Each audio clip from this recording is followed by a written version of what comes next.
Welcome to the Emmett School District regular board meeting at the Emmett Middle School this evening. If you'd please stand and join me in pledge allegiance, please.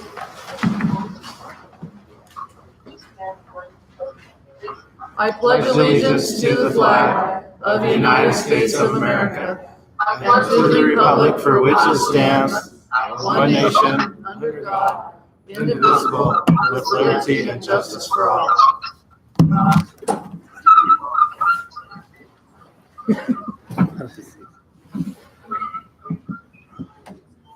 Okay, moving on, consent agenda.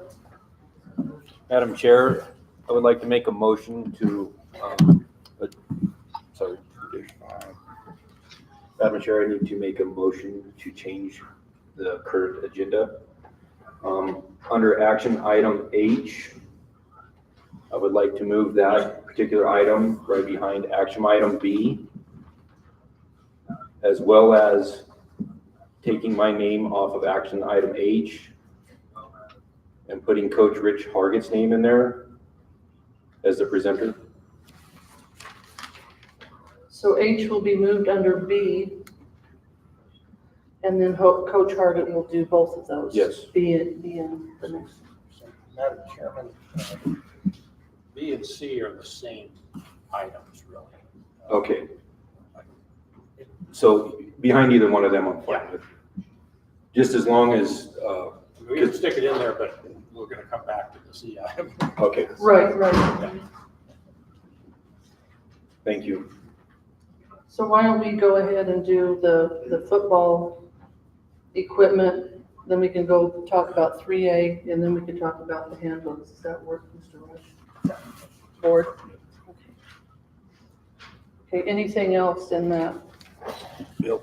Any Yeah. information in the consent agenda? I'd like to amend correct the April 10th minutes on page 7, item 6A, information items. There was an update on the open meeting violations, and it doesn't really have the information that's needed there. It should include the fact that no violation was found by council for the complaint letter sent to the Gem County prosecutor on December 12th, 2018 by Robert Adams and Daniel Staples. And it was received at the district office on January 11th, 2019.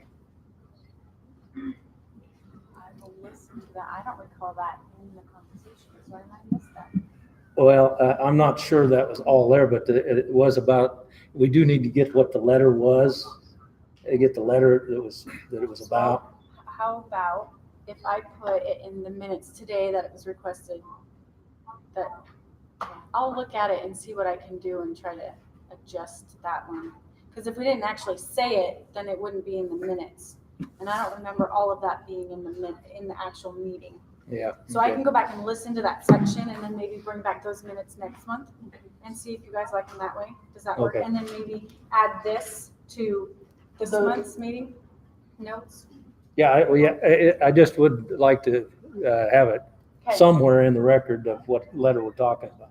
Okay. Because the way it's written, it isn't, it's not obvious. Okay, so what you're saying, Heather, you'll pull April 10th minutes Yeah, for so we next will. time.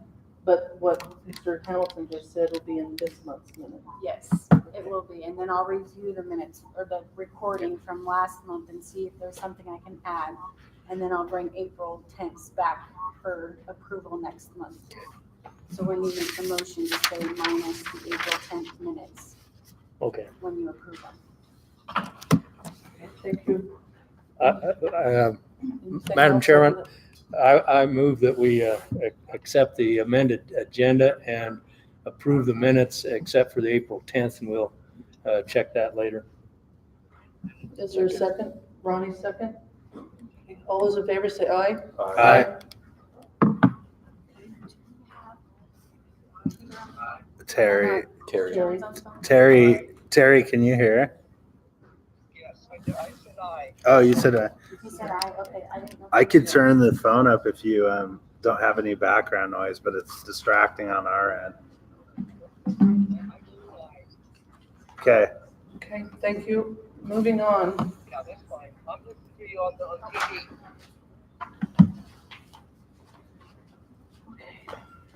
We have general patron input for non-agenda items. First off, we have the Ola PTO shed update. We have a presenter, Miss Aaliyah Nelson.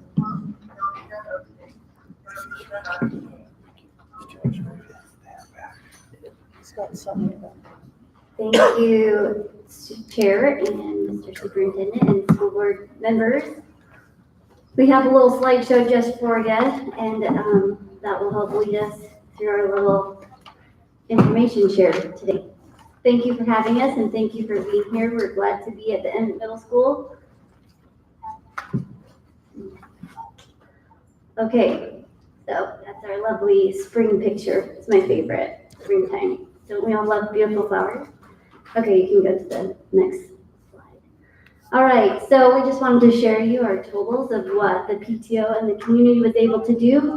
The community and friends donated $7,680. The PTO raised $3,104. Now that came to a total of $10,784 in 6 months. And we're super proud of that and excited because that pays for our shed and our operating expenses for the year. So what you don't see that's not included in that price is the concrete that was completely donated by Andelin Ranch, the lumber by Ida Pine Mills, the equipment from the Pool family in Weaver Bacco, paint, a value of $500 from House of Color, our shed design from Sweet Valley Designs in Sweet, Idaho, and all of the many people who were there.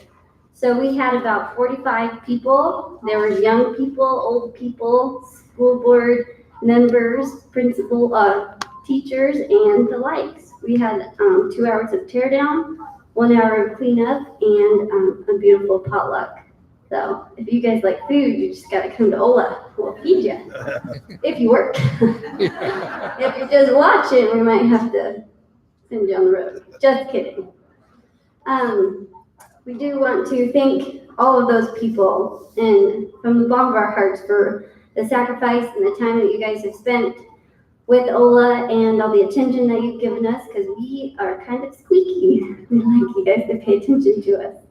So if you could go through, I just want to go through the next pictures. So this shed, which is 16 by 20, that was pretty solid built. They've got sledgehammers and whatnot. They tore off the roof first. You can keep going. And then you can keep sliding through. Here's the front panel. And this whole time as these guys are tearing apart, we have a whole crew, a whole line. You can look on the left side of this picture. There's sawhorses set up and people that are pounding out nails and getting all this lumber saved so that we can use it for the shelving in the new building. And here they go. Keep it. That guy on the left is my husband. He's pretty cute. Okay, this one. This is the sign that used to be on our, what we called our playroom. It had all of our costumes and whatnot in there. And it always makes me laugh. It was just standing kind of by itself. It says, "Leave no sign of your passing in this dragon's lair, for thou art crunchy and tastes good with ketchup." So you know Ms. Davis, you know that this is her lovely personality. If she's ever getting after the kids, she says, "From the bottom of my heart, you are not doing this right," or whatever she has to tell them. So it was just fun to see that last little bit. So we have our group, our clan here. They just keep going and plugging away. I was super impressed. And then the backhoe came and tore down that last section, and Danny Weaver was operating that and tore it down, and we loaded it up into the district trailer, and we had a big dump truck that we hauled the rest off to our locals burrow pit thing. So if you'll keep cruising, there's the backhoe digging out that choppy concrete. This is the corner pins. They've been measured out and painted to where we're going to start digging for our phase 2, which is concrete. So that will begin hopefully this weekend, if all works out, and we'll be digging and doing the initial pour. So the next one is our Ola May Day, which we just had last Friday, and it's not part of the shed, but we thought it was so cool. We had as of 5 o'clock, 10,513 people that were on their feed, 5.3 thousand views, 1,854 engagements, and 74 shares. So here's the video. Okay. It's just this little blurb. This is the May Day pole braiding. This is my terrible videography. Sorry. I know.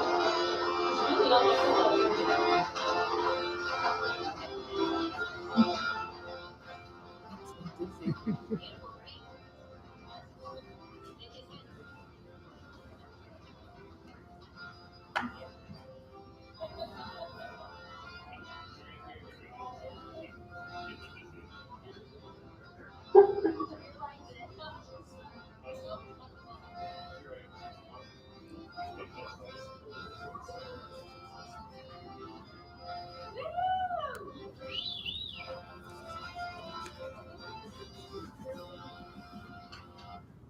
So that has been done since 1972.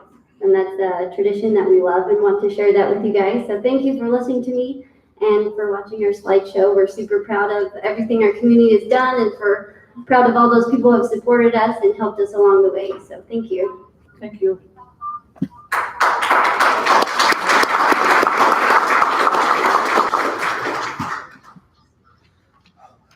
Okay, we have 5 people on the general patron input list, and we'll give you 3 minutes. Heather will be with cards. So if you go over just a tad bit, it's okay, it's not too long of a list. But first up, we have Dan Walton. Hey, Dan, before you go, can I ask Terry if he's got a TV on in the background or something and to shut it off? Terry. Hello? Hey, do you have a TV on or something in the background? Oh, you're watching us on YouTube? That's the noise? Okay, we are just getting some feedback, so I was trying to limit that. All right.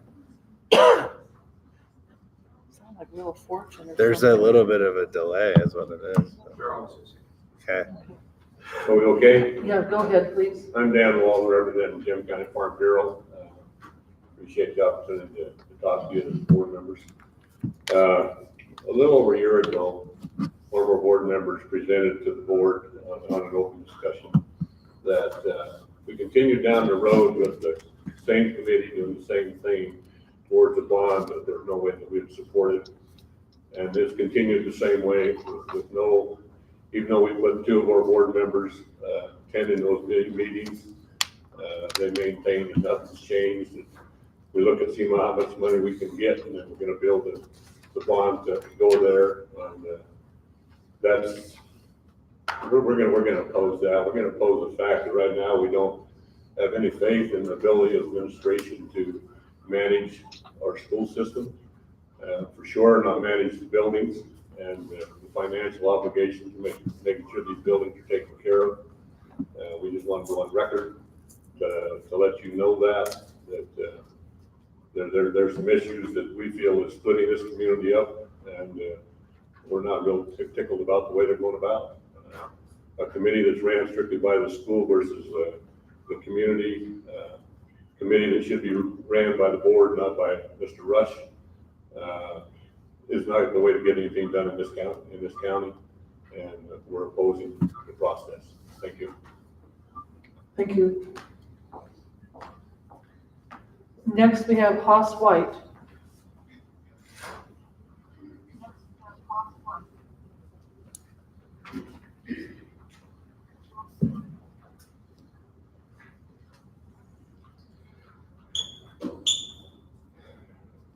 Haas White. I've got 2 kids that go to Shadow Butte. Been pretty involved in the efforts to try and further funding for education for Jim County's kids. And thank you for having me here tonight. First of all, I appreciate the whole town of Ola that came out. And I want to go on record to say that I am supportive of Ola continuing to have a school. Financially, it doesn't make the most sense to have 2 teachers in a facility for 16 students. But I'm not opposed to it because I get how important it is to Gem County as a whole. I was recently in a discussion with somebody from the town of Ola, and they were talking about how the community rallies together and pulls together and gets behind things, which was obvious with the shed teardown. I loved seeing that. Thank you for sharing that tonight. I would like to encourage the board and the community of Ola that it's not just Emmett and Ola, but it's Gem County, it's Emmett School District. We're all in this together. I would love to see Ola keep a school in Ola. I would love to see the existing building that is in desperate need of an overhaul that's more than the school district can afford. I would love to see that school be donated to the community and used for an auxiliary community center, a second community center, or a library addition, museum, something that preserves the historical value of that building. But education dollars shouldn't be going towards funding that. And I am on board for building a new school up there, if that's what it takes. Second, I would just like to go on record that I wholeheartedly disagree with this gentleman's point of view. And the Facilities Planning Committee has not been run by the board or run by Mr. Rush.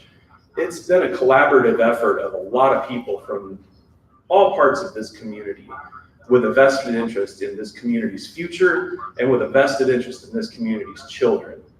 And I wholeheartedly disagree with what you had to say tonight, sir. Thank you. Thank you. Next, we have Amy Davis.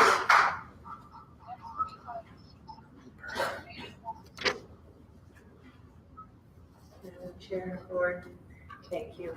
My name is Amy Davis. I've been teaching at Ola School for 15 years. After listening to the last board meeting, I understand that the second teacher position at Ola School is under scrutiny again. I'm hoping that you will consider these facts when you make your decision.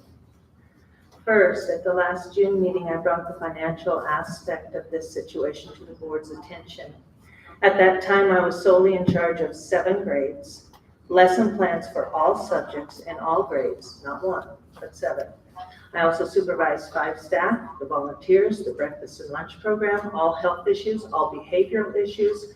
I was also in charge of Tier 2 and Tier 3 instruction, special needs documentation, and curriculum. All the paperwork sent up from the administration and a myriad of ancillary duties. That was me. The cost of 2 aides and secretary aide plus benefits equaled $67,433.14. I asked for another teacher position. The cost of that teacher plus benefits only equals $43,737.98. The cost of another teacher and a secretary/aide equaled $65,222.20. That is still a savings of around $2,200. These are numbers from last June. At the meeting in June 2018, even our superintendent agreed that it did come out the same. I was not able to find any minutes from that June meeting, but it was documented in the messenger index as such. This year, the only change will be from the rising cost of insurance, which would multiply 3 times versus 2 from our second teacher position staying. I'll be happy to show you that documentation after my 3 minutes is up. The second point I would like you to consider is the legal aspect. I am absent usually only 1 or 2 days a year, and I try to plan those days for student non-stress inducing times. This year, I had to be absent more than usual to attend family issues. Although I had time to plan ahead, put it on ASAP, make calls, not one substitute showed up at my school. Luckily, I had another certified teacher in the building. Before this teacher position was there, I had no backup. In Emmett, if a teacher does not have a substitute, the principal can walk down the hall and take over, or another aide can take the class, but has several certified staff right outside the door to save the day when things get dicey. or the class can be absorbed into another classroom. At Ola, if I am gone and there is no substitute, there is no one there with the qualifications necessary if things go wrong. Let me give you a scenario. Names and genders may not be the same. If we go back to myself being the only certified staff on board, I'm gone. Little Sally, who has behavioral issues, doesn't like change because my aide is running too many groups, does not notice the signals. Sally throws one of her tantrums, throws her chair, hits Johnny in the head, causes a bleeding mess, chaos ensues. Well, get the nurse. That's me.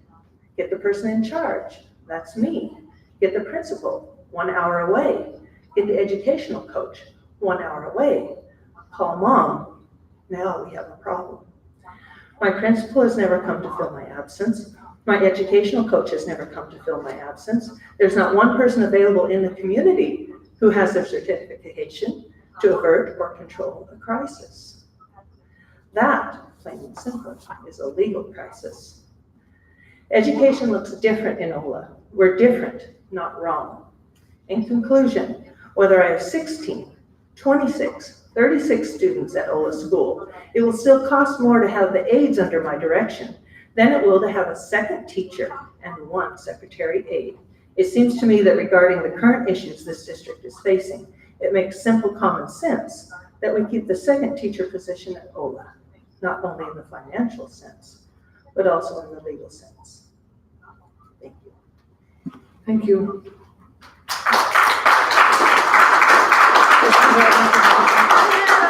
Can I have 30 more seconds on another topic? Go ahead, Ms. Davis. I just want to say one thing about Ola School.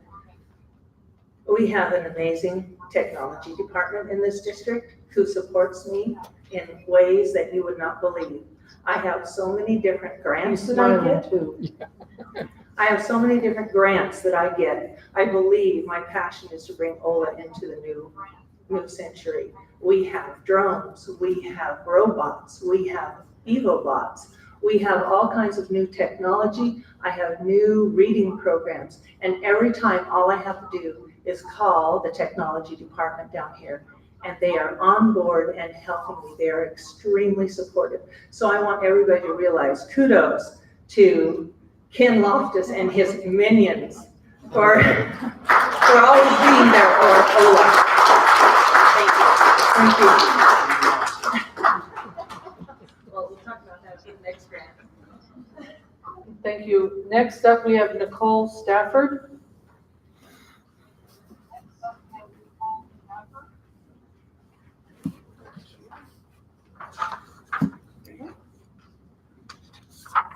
Thank you. Can we have an extra one too? Yeah, I have one of those. Okay. Before we start, Ms. Stafford, Mrs. Davis, did you have something that you needed to hand us as well? Oh, did you want that? Sure. Go ahead and do that. Thank you.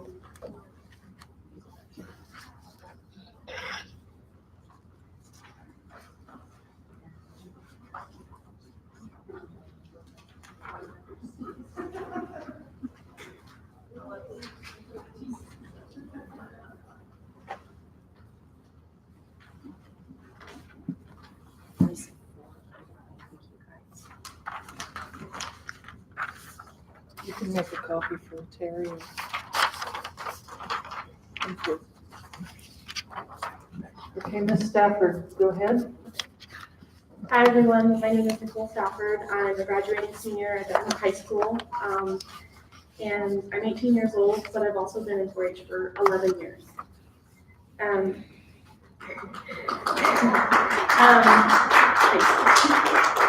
So I would really like to wear my 4-H graduation cords on May 25th when I graduate. So on your letter, I'm just going to read a little portion of it. So I recently was denied the honor of wearing any 4-H graduation regalia at graduation on May 25th from the principal Emmett High School for reasons of opening up graduation accessories to anything, which he meant like other organizations, and that I can only decorate the graduation cap. However, I, as well as upcoming seniors, should be allowed to wear 4-H graduation accessories for the following reasons. So I've been, like I said, I've been enrolled in the 4-H program for 11 years, and all of my projects are listed: dog, horseless, horse baking, market goat, teen ambassador, ecology, team leader, and state-to-state exchange delegate over 11 years. Again, the 4-H name and emblem is a federal mark with protections and standards that exceed that of trademarks and copyrights. If you are found misusing it, you can face federal prosecution, which all the graduation cords that I will be wearing have 18 USC 707, which is the federal mark on it. And I'm not misusing it, and it's a credible organization.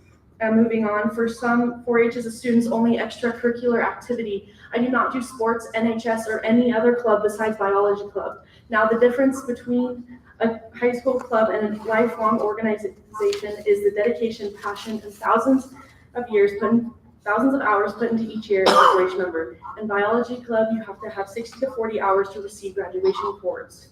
In 4-H, there was no time requirement, but for my 11 years, and this is on the small spectrum, not figuring time at home, working on immaculate record books, feeding, caring, and conditioning animals for show. I have spent more than 48,180 hours in the 4-H program. In some aspects, some could say I deserve to wear some type of 4-H cord at graduation. I started a petition on change.org. This was my Facebook post. I had 17 comments and 10 shares. And as you can see, I started my petition. I had 219 signatures on it and various comments supporting 4-H from other 4-Hers.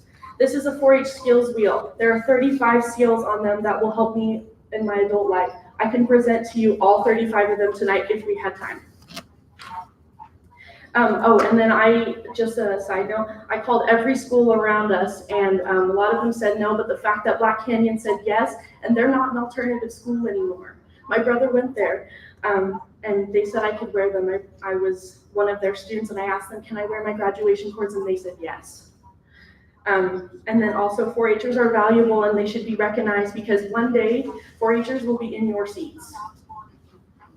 Thank you. Thank you.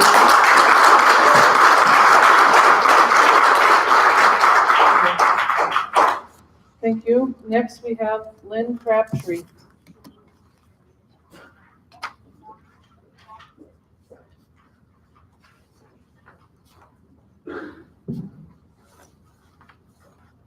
Good evening, I'm Lynn Crabtree.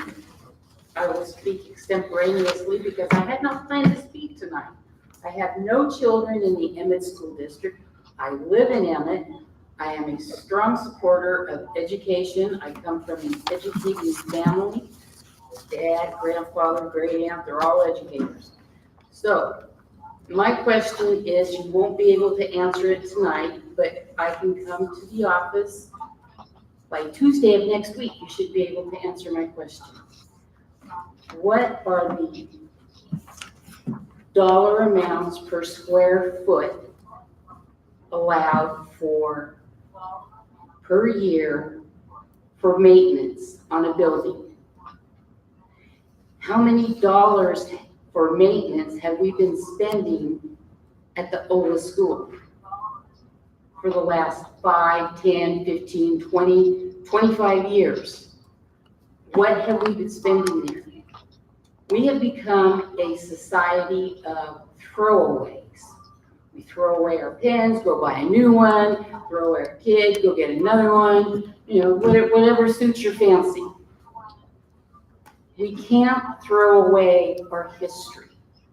I understand it's expensive to maintain a building, but I would like to know how much we have spent in the past 20, 30 years on maintaining that building, and even back further if necessary. So anyway, go Huskies and everybody else. And like I said, I wasn't going to speak tonight, but that was a burning question I've had for a long time, and I thought, well, I'll just go ask it. I get myself in trouble all the time anyway. So thank you very much, and I'll sit down. Ms. Lynn, before you sit down, can I make a suggestion?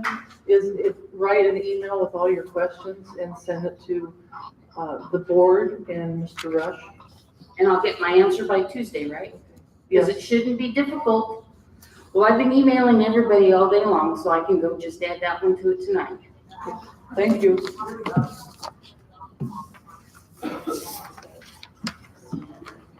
Along with that, I would like to read a letter that came in from the Jim County Historic Preservation. The Jim County, dear Mr. Rush and school board members, the Jim County Historic Preservation Commission appreciates all your efforts so far to preserve and maintain the Ola School. We support all restoration work to keep Ola School as a functioning school and preserve the school's original design and integrity. It is a gem in our county and to our school district. The Ola School provides an excellent setting for children in the area to attend school, little travel time, small classrooms, one-on-one attention from staff, all in beautiful rural environment of the Ola Valley.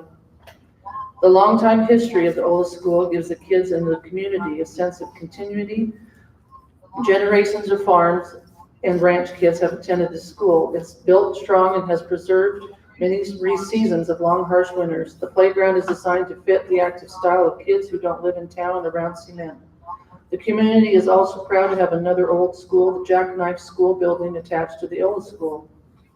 Jackknife School serves as the town's local library.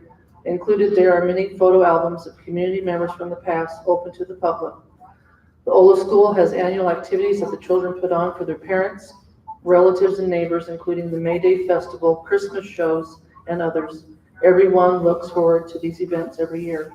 We will offer our help in any way possible to preserve the wonderful Ola School. Sincerely, Amy Linville, Jim County Historic Preservation Chairperson. So I would like that to be included in the record. And we received an email from requested Ola Community Plan of Action from Miss Aaliyah, and I will add your plan to the record as well. Okay.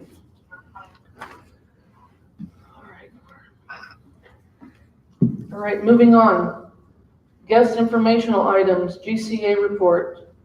Mrs. Castle. It's actually sick today. Nothing to report? She's sick today. Okay, thank you. Next up, we have bond committee proposal presentation. I received an email from Ms. Farnsworth. I always want to call her Jody White still. Mrs. Farnsworth, and I have to agree with Ms. Farnsworth. The facility committee has put in a lot of time. They put in 9 months of time and energy, touring buildings, going to meetings, touring other schools. She tries to keep it at an hour, maybe an hour and a half. I think maybe went 1:45. Well, anyway, to me, putting that time and energy, I think that they deserve to have an opportunity to have their own special meeting to show us what they have come up with. And the board will have an opportunity to ask questions and look at photos and get their input and our input. Maybe it's like a work session, special meeting type thing. But that's what Mrs. Farnsworth, when she sent the email to myself, she might have sent an email. So I can send it on to Heather to be part of the record. And is that okay with you, Ms. Farnsworth? Okay. So she had asked to maybe have it sometime next week. So Monday and Tuesday we are busy. Monday we are going to be going up to Ola to have a community meeting with the community members. We need to communicate and work this out, as Haas White has said, as a community, and we need to figure this out. I went up to Ola to work on the shed and could not believe the desire, and I don't just think Ola can work hard like that. I think we all can work hard like that, especially when it's for kids. Anyway, so I think going back to Ms. Farnsworth's email, I think we just need to plan a meeting for the bond proposal so they can have their night of, we need to offer that to them, to be fair. So we can maybe, We communicate after. yeah, we'll set up a meeting to do that.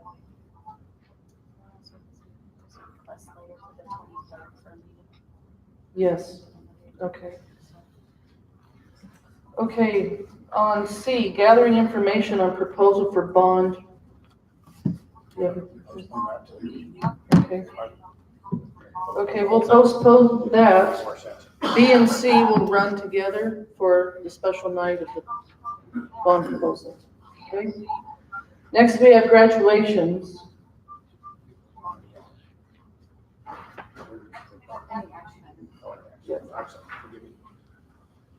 Mr. Carter. Thank you. Before I forget, I'd like to invite the board, not only to graduation, and I have some graduation invitations for you, but next Wednesday, the 15th at 10:40, we will be holding our scholarship assembly, which every year is a big event for us, and so we would invite the board to come to that. Graduation this year will be held on May 25th at 10 a.m. at the Ford Idaho Center. It's where we've had it for the last several years. We did bump up the time. We had quite a few parent requests, so we will be starting at 10 o'clock. So the scholarship thing is the 15th? Yes. At 10? 10:40. At the high school? Yes. Thank you. Any questions from the board on that? Any questions? We'll be there 30 minutes early. Oh, yeah. Thank you. Appreciate it. We just need an atrium there, or where do you want us to? If you'll meet down on the floor, and if you're not gonna be there, if you would let me know, just so we can kind of plan on lining everybody up correctly.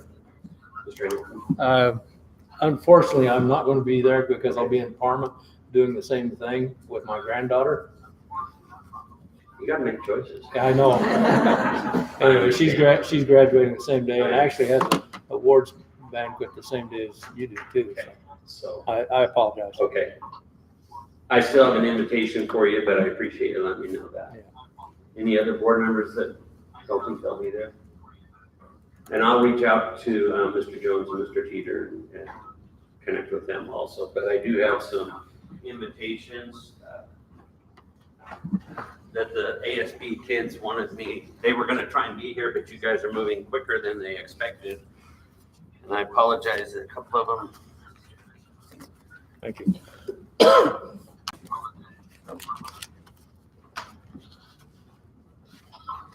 Any further questions? See any questions? Okay, thank you. Mr. Joyner?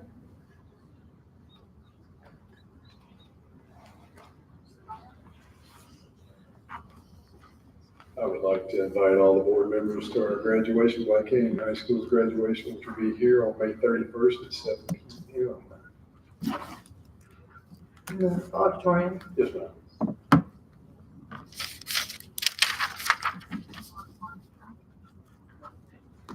Any questions? Any questions from Mr. Joyner? Was that, what's that date again? It's, May 1st, May 31st. 7 p.m. oh, I thought it was the 24th. No, that's when, that's the day after their last day of school. Oh, it's, okay, that's 7? So it's May 31st, 7 p.m. here at the auditorium. Got it. Thank you.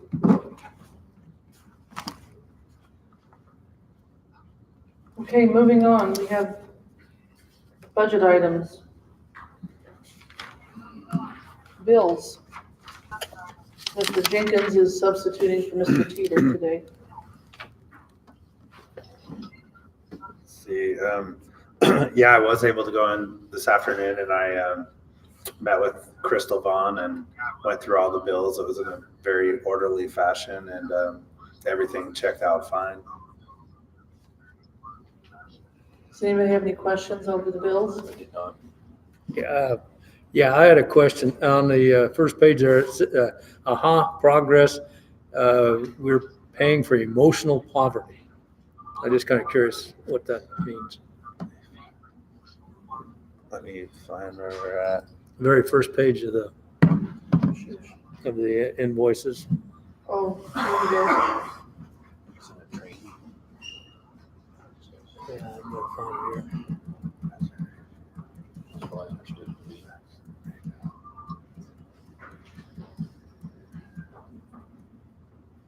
You might know what it You is know what because it you're is. watching this way. Yeah, okay, it's training. Sorry, I was trying to find it. Yeah, so we have a book study that we're doing with our staff members. So it's about emotional poverty and how to deal with the students that come from that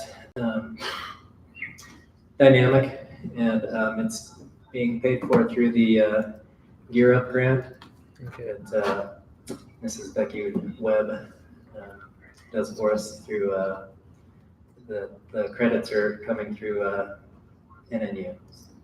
So that was a number of books that were bought with that tie. Then. Right. Okay. Okay. Any other questions regarding the bills? Can you make a motion to approve the bills? I will make a motion to approve this month's bills. Is there a second? Second. All those in favor say aye. Aye. Terry Terry says said aye. Thank you. We got it, Terry. Okay, next up we have budget review. Cheryl. Good evening.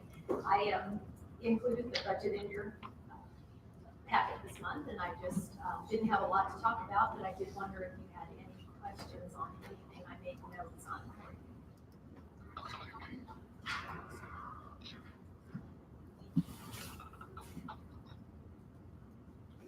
Does anybody have any questions for Cheryl? Terry, do you have any questions? Yeah, do you have any questions for her? No, but I can't hear her. She's not speaking in the mic. Oh, okay. He wants you to speak in the mic. No. I'll speak into the mic. Okay. I did just want to say that we will be receiving our May payment, which is, it's not the final payment, but it's the last large payment that we'll be receiving from the state, other than the payment that we received in July. That's a cleanup payment for the remainder of the year. It's 10% of the estimated revenue that we should be receiving. But other than that, I don't have anything else to report unless you have questions. And the budget hearing is in June? June, yes, in the June board meeting. And it's the regular board. Okay. Okay. Anything else from Cheryl? All right, thank you. Okay, moving on, action items, middle school career technical position. Herda.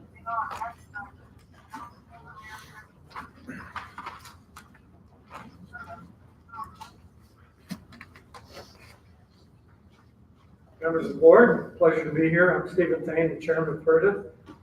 This is Patrick Goff, administrator. And what we'd like to talk about, I think we sent you a letter suggesting what we're thinking. But we'd like to fund a CTE teacher for career technical education exploration at the middle school in the 7th and 8th grade. I think this would be very beneficial for the students because then they could get some exposure to some career technical education options that they could pursue when they get to the high school. It would also be very good, basically what we'd be doing over time, not this year, but in a couple of years, is move the freshman wheel, which is currently in the high school, and doing something very similar to the 7th and 8th grade. And why that would be helpful is right now our teachers, PERDA teachers are able to teach 3 classes a day of a pathway. And if we move that exploratory wheel to the 7th or 8th grade, it would open up another period a day for each one of the teachers. It makes scheduling easier. It allow more students to participate in more pathway and CT courses.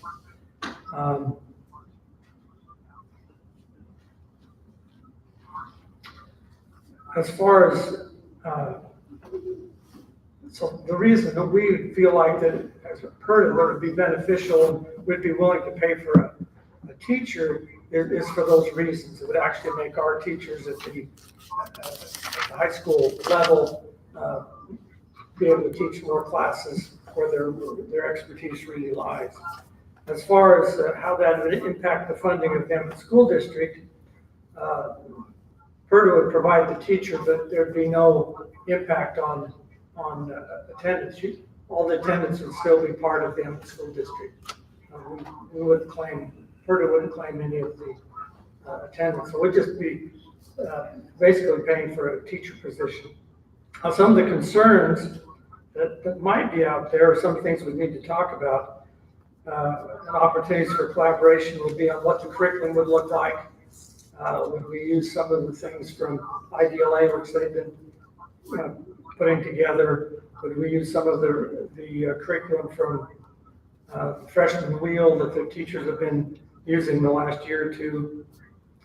And so I think there's some opportunity to work with the Emmett School District Administration, in particular Mr. Weininger, as far as who that teacher would be and what that curriculum might look like. But that's the basic proposal, and if you have any specific questions, so I brought the big guy along. Thank you, Madam Chairman. The 7th and 8th grade wheel, could you describe, are you basically trying to get the kids lined out so by the time when they get to the freshman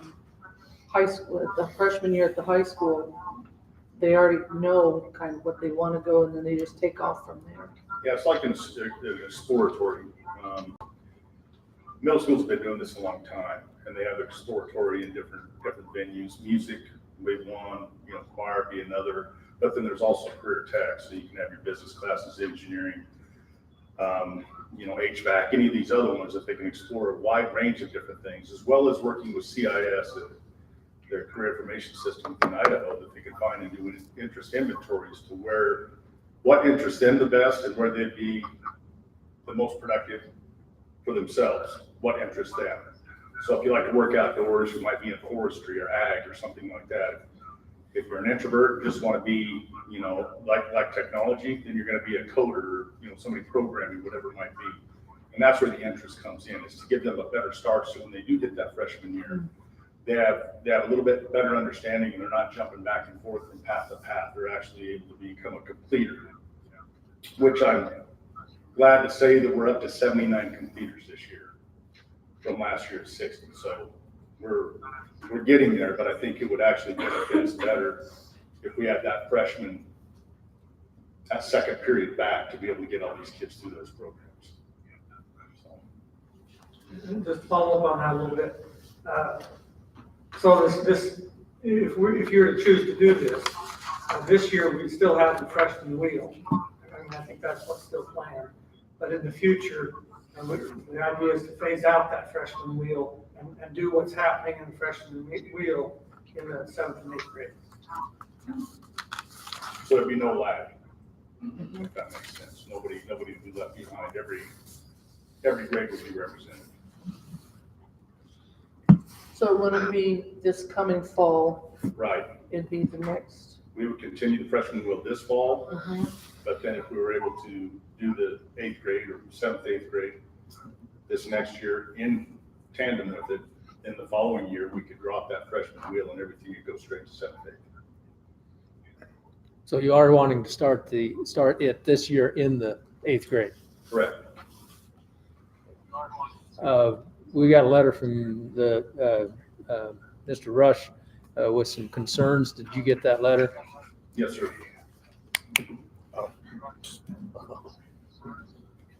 So Mr. Thane, if I heard this correctly, you as PERDA are willing to provide that teacher at your cost? That's correct. Without affecting ADA? That's correct. So there's no expectation of Emmett School District helping fund? No, there isn't any expectation of Emmett School District funding this position. Insured by PERDA as well, all the goodies that go along with it? Well, I'm not exactly sure what all the goodies that go along with it. Oh, okay, benefits, yes, all of those. We really feel like that it'd make the teachers that we have in PERDA right now more efficient. We would get more value out of them because they could teach more classes. So this would be a good investment for us.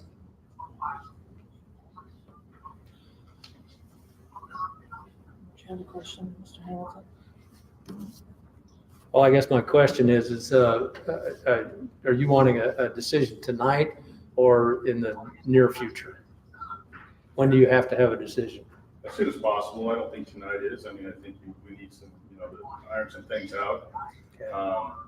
It'd be nice to move forward if we were able to do that, but still have input, collaborative input with both sides and being able to do it. I think it's a win-win.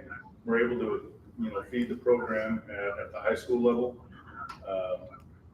There's no money out for Emmett School District in the middle school. We can fund the whole position. Plus, we'd actually provide some of the technologies and hands-on components that would be within those areas. And I might add, Madam Chairman, that we'd have to advertise for the position. And so the sooner that we could get the green light, we could advertise for that.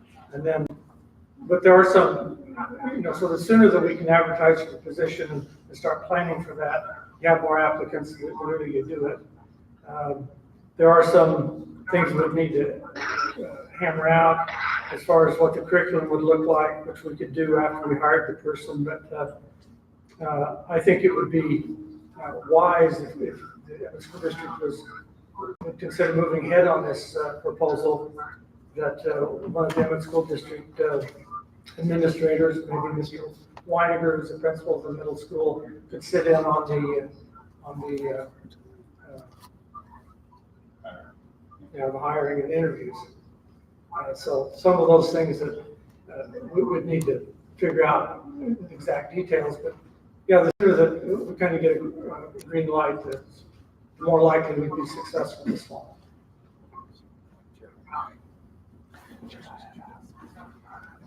I appreciate the offer, and I appreciate that you're not suggesting to put this under PERDA for the financial reason issues that would come up about that. Obviously, it would have to be an employee of the school district, because for funding it through ADA, the student has to be attached to a teacher within your district to do the reporting, all that fun stuff, all the state stuff. One of my concerns about the proposal is I'm very much supportive of the wheel, and actually moving it down might be a nice piece to it. But the wheel is a limited group of programs designed to feed into the professional technical programs we offer at the high school. I'd love to grow those. That would be wonderful, but we all have limitations on what we can accomplish. The 7th and 8th grade students need to be able to explore all career opportunities, not just the professional technical ones offered at the high school. And unfortunately, we can't offer all the ones we would like to. So I think that's one of the reasons we're very interested in the course we put together for this year, is because it gives us the opportunity to expose children to all the career opportunities, including those CTE opportunities as we go forward. I think also, as we look at this, we need to think very clearly about what type of position we're going to fill. We currently have a computer science teacher at the middle school. We currently have family and consumer science, and we currently have a pre-engineer mix of things, programs at the middle school. So there are programs that people are already involved with, and many of those have articulated with the teachers at Bear River Technical Academy already. So I think it'd be very important that we sit down and spend some in-depth time really planning a good curriculum. I think we've got a good plan for this year. What do we do for the next years as we go down the road? What does the wheel look like? How do we make sure that our 7th and 8th grade students are exposed to all careers so that they can make the right kind of choice as they develop their 4-year plan? That's some career information system, as you mentioned. So those are some of the things I think we need to work on. And I think it's going to, these types of proposals are good, they're appreciated, but there's a lot of details that we've got to figure out. I'd like to just mention, I didn't by any means try to mean that we were just going to have pass for the current classes that we offer at the high school. This is a wide range of all career tech. Everything in middle school, everything is there to offer. It's a discovery period. Just as we only offer, 5 or 6 or whatever it might be as a pass at the high school, doesn't mean that we would never touch base on all of them. So I didn't want to let that get by. And then it would be the same thing as having an IDLA teacher in there teaching a course for a student, but they're not a representative, they're not an Emmett school district or a PERDA employee, but they're an IDLA employee. So to be that same kind of foundation, we would just supplant one from PERDA into that. So you can actually do that without having to have it be an Emmett employee. I'm sorry, they would have to be an Emmett employee for us to put it in. I understand the deal. Trust me, we work with the State Department all the time trying to make these things work. They're a challenge. Chairman. So, did you have something? Yeah, a little follow-up on what Mr. Rush said. I agree that it takes some time to put together the curriculum that we really want. And the one that we probably do the first year may not look like the one that we end up having 5 years from now. But I think regardless of that process has to be gone through regardless of when we started. And we're simply suggesting that we help pay for that teacher and have some input on what those courses might look like. So I don't think we're talking really anything different. It's just what the funding source is. The one advantage of having a certified CT teacher is that they, rather than working strictly through IDLA, because I'm not saying we wouldn't use any of the IDLA resources, but that CT teacher could tailor that program for the needs of the Emmett School District, and because that's the background. And you wouldn't have to necessarily, you could have one on site. You could still use the IDLA curriculum without having them be the teacher of record if you have a certified teacher. So, but those are some of the issues that I think we need to talk about. Our offer still stands. We'd be willing to fund a position, and because I think it'd be beneficial for the students of the school district and for. I have a question. So if we were to have a PERDA teacher here at the middle school, there would still be IDLA that would come in?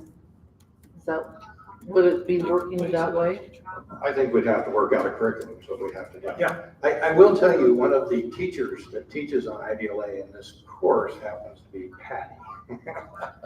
so I'm not sure that your teacher, Patty. Madam Chairman, you have the curriculum, which can come from IDLA or from a private vendor or one that we create here in the community. That's one issue, is where the curriculum comes from. The other issue is who the teacher of record is. So that's a certified teacher. And there's some advantages on having a certified teacher, and then they could use any curriculum that they wanted to. That would be some of the discussion Mr. Rush has indicated that we need to develop.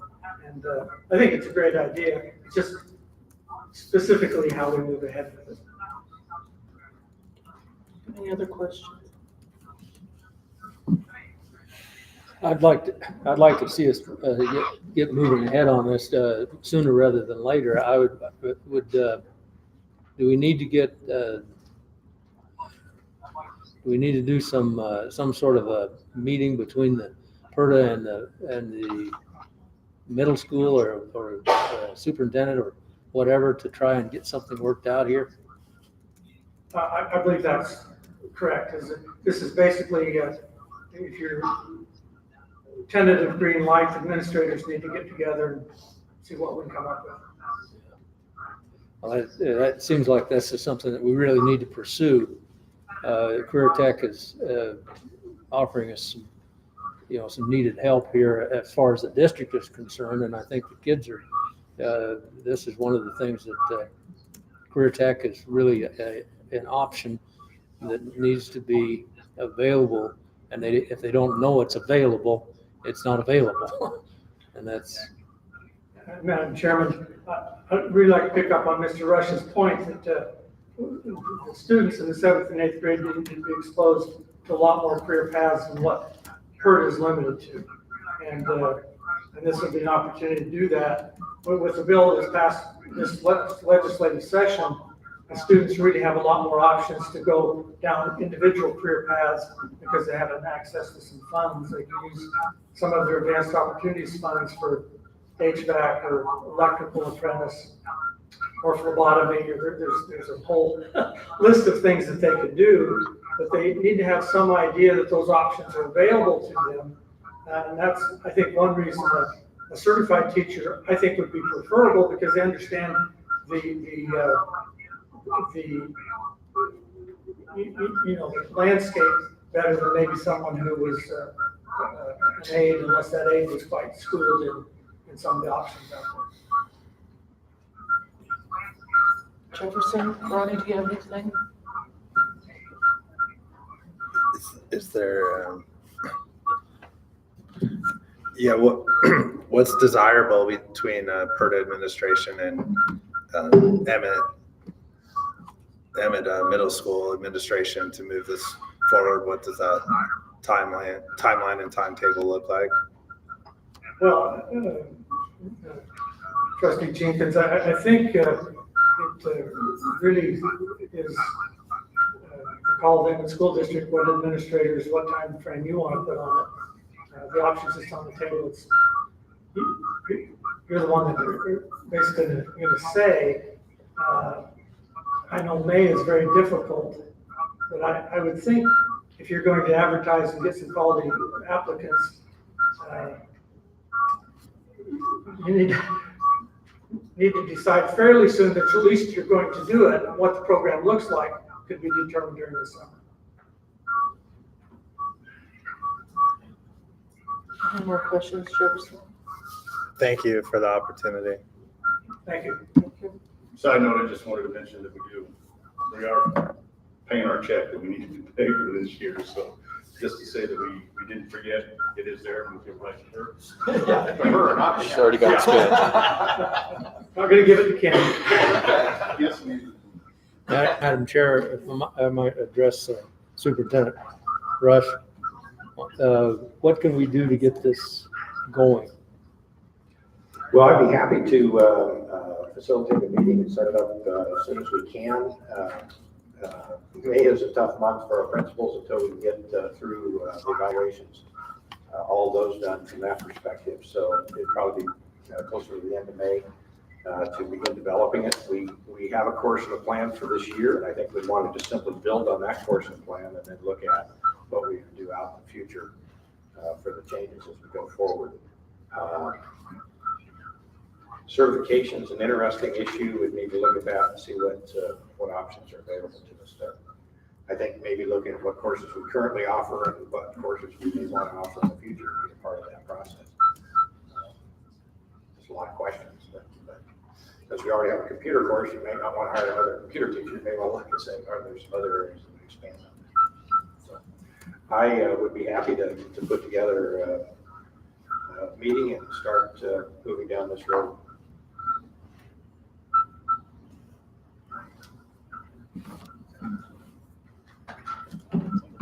Madam Chair, Yes. Mr. Rush, it was suggested to have, Mr. Weininger present at that. Is that an option that we can make Oh, available? absolutely. We would have a good team of people there, not just. Yeah. Ready to take the vote?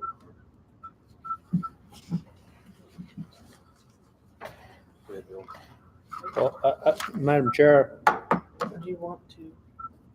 well, at this point, I think what I would move is to explore the option with PERTA and try to put a plan together that as quickly as possible that will enable us to go forward with a career tech position. I'm not sure that we can make a motion to actually do it yet, but we certainly need to move forward with this. So you're wanting to table the decision? Well, I think we need to move forward with it. I don't know exactly, are we? I can use that as a motion if you want that to be your motion. Yeah. Move forward with the planning process, bring back a proposal. Yes, I think he worded correctly. I would motion to move forward with the process of collaborating with PERDA on the topic just discussed. Okay, is there? That's I'll a motion. second that. All those in favor say aye. Aye. Terry said Terry said aye.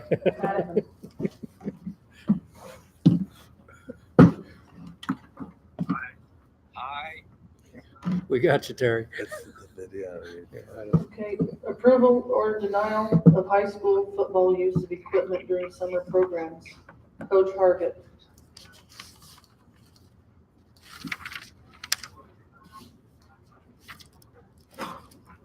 So many of the board are new, but each year we need to get board permission to use football equipment during the summer for camps and various activities that are going to go on with football. It's a district policy. And so because so many of the board are new, Chris is the only one that probably remembers doing this last summer. So we just need permission from the board to allow the football program to use the equipment during the summer for camps and so forth.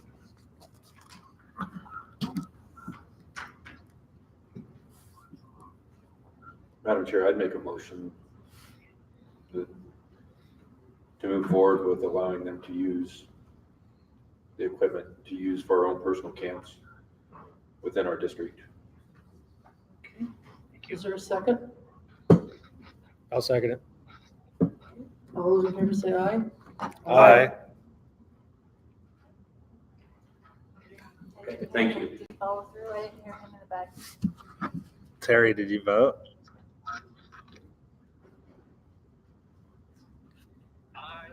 Aye. Okay, the one that we moved up, talked about moving to 3A. And instead of trustee Weeks, it's Coach Hargett. Go ahead. Okay, Madam Chairwoman, trustees, and Mr. Rush, thank you very much for letting us be here. The issue that we need to discuss, and we would need to have the board permission, superintendent permission to move forward on this, is the issue of whether we want to petition the state of Idaho to remove ourselves from 4A and petition down to a 3A classification status. I want to give you a really quick backdrop of that situation. If you have questions, by all means, stop me along that process. The way the rule is consistently and clearly written is that if your enrollment numbers do not meet the classification status, you will automatically go into the other classification. So currently, Emmett High School has a classification of about 35, 40 students roughly above the 3A classification, making us, depending upon how the numbers come out when they redo them here in a few weeks, we will either be the smallest or the second smallest 4A school in the state of Idaho. So obviously that gives us a whole host of issues competing at the 4A level. And I'm willing to discuss those and talk about those if you have questions on that. So we will not meet a simple enrollment statute in order to move down to 3A, okay? The second way that you can petition the state to be moved down is by a competitive equity clause. There is a form here. I did not give it to you simply because it will make your eyeballs hurt to look at. I will take you through it. If you want a copy, I'll provide you a copy. I can take you through how that works here in just a minute. Or you can be considered under Rule 2-1. And in Rule 2-1, there are 4 main points. Point number 1 is minimizing loss of instructional time. So what that means is we're in a conference or a classification where we have to get on a bus and go 3 hours for a game. We have to do that consistently. Kids are missing class time. If that's a situation, you can apply. We don't believe that we qualify for that. Number 2 is reducing travel time and distance. It's really not a big deal one way or the other. We're going to be traveling essentially the same distances for games, whether we're 3A or 4A currently. Third one is facilitating equitable scheduling. We're not even really sure what that means, but what is equitable? That's obviously everyone's interpretation. Where we think we have an issue is with number 4. Number 4 states evaluating safety concerns relative to competitive scheduling and parity. And in that clause, we believe there is an issue for Emmett to be considered by the state. What that essentially means in our interpretation is we are in a situation, I'll use football since I'm the football coach as an example. When we played Kuna High School last year, Emmett's numbers were 684 roughly in our high school when we played them. That night they had 1675. in their school. So their school had 1,000 more students to pull from in football. Obviously, I'm biased as a football coach. That score was 12-12 at the half. We got 3 kids hurt at the start of the third quarter. We lost that game 40-something to 20-something. Okay, so obviously having a school enrollment of 1,000 more kids to pull from changes the dynamic on what your program looks like. To that point, our athletic director, Gavin Watson, is doing district softball tonight. We're hosting it. So he could not be here, but he put this form together. If you'd like me to run these down, if you don't feel like this is necessary, but the past year, football was 1-8, boys soccer was 0-13, girls soccer was 0-16, volleyball was 3-13, boys basketball was 3-18, girls basketball was 6-10, baseball 8-14, and softball 3-15. Meaning 75% of the varsity sports that we put on the field this fall failed to win 33% of their games.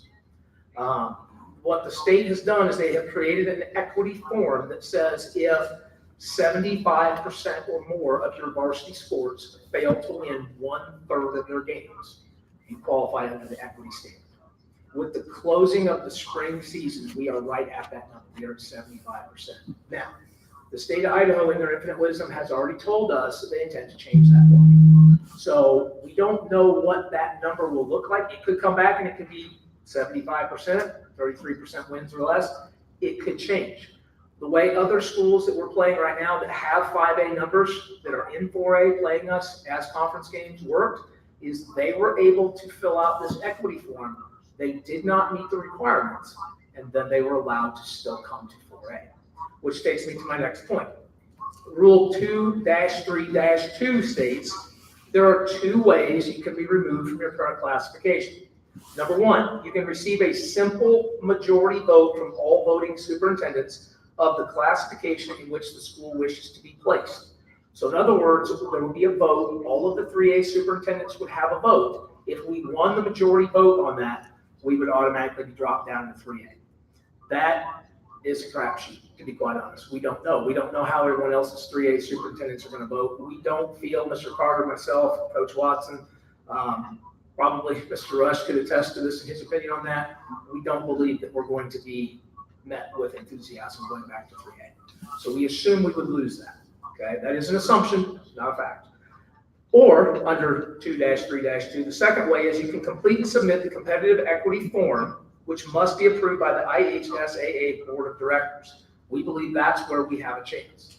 Those 4 criteria that I listed under Rule 2-1, especially the evaluating safety concerns, will be taken under advisement if you fill out the equity form. And the state board of directors would then review that and would review a petition from us and make a determination whether they would allow us to move down to 3A. A couple things on our rationale, and this is where I would assume that any questions you would have would come up because this is a pretty big issue. Obviously, a lot of people around town ask me about this. Our rationale is obviously the equity form. We're talking about a situation where if you go back 2 years, boys and girls soccer have failed to win a game in 4A for 2 years. Those kids are 0 for the last 2 years. Football's won 7 games. If you go back, there's no double-digit wins of any varsity sport for 2 years at Emmett High School. No one has won double-digit games. The state is currently mulling the possibility of not doing a 2-year look back, but a 4-year look back on your schedule. Under the current 2-year look back guidelines, we would meet the criteria. The state has not told us if they will go back 4 years, and when Coach Watson queried about that, the answer was, yeah, we should probably get that done soon so that you guys have some feedback on that. We obviously, everyone knows that we are a candidate for this. We obviously qualify, so they told us they will get it. I'm air coding soon. We don't know what that means. The meeting is in September, so we're taking soon to be like now, but we've not received documentation on that. Another consideration I think you need to be aware of is they are also talking about going back 4 years into our schedule, looking to see if our sports won, and including our sub-varsity games. So in other words, they would look at JV football, freshman football, JV soccer. Under those guidelines, in a 2-year look back, we would definitely qualify under the equity form. 4 years back, there's a huge question mark because are we going back 4 years of 4A athletics? Or are we including the 2 years we were 3A? Now, when we looked at the form, Trustee Weeks, myself, and Coach Watson had a meeting where we reviewed the form this past week, and we noticed a loophole in the form, which is it says at your current classification. So our interpretation is we would go back and look at the last 4 years we were 4A. Under those guidelines, we believe we qualify. If they challenge us on that and say you have to include the 3A numbers, things will change. A couple other things on our rationale, our tax base. If you simply compare apples to apples, the tax base, the amount of income we get from our community compared to the schools in 4A that we play, they're not even close. So in other words, you look at the disparity between ourselves and CUNA, ourselves and Nampa, ourselves and Middleton. We simply don't have the funding base to build the kind of facilities, to do the kinds of things that some of these other schools do. We are at a financial disadvantage. There's a very real world situation that you can't deny. It's realistic, and the numbers all back up.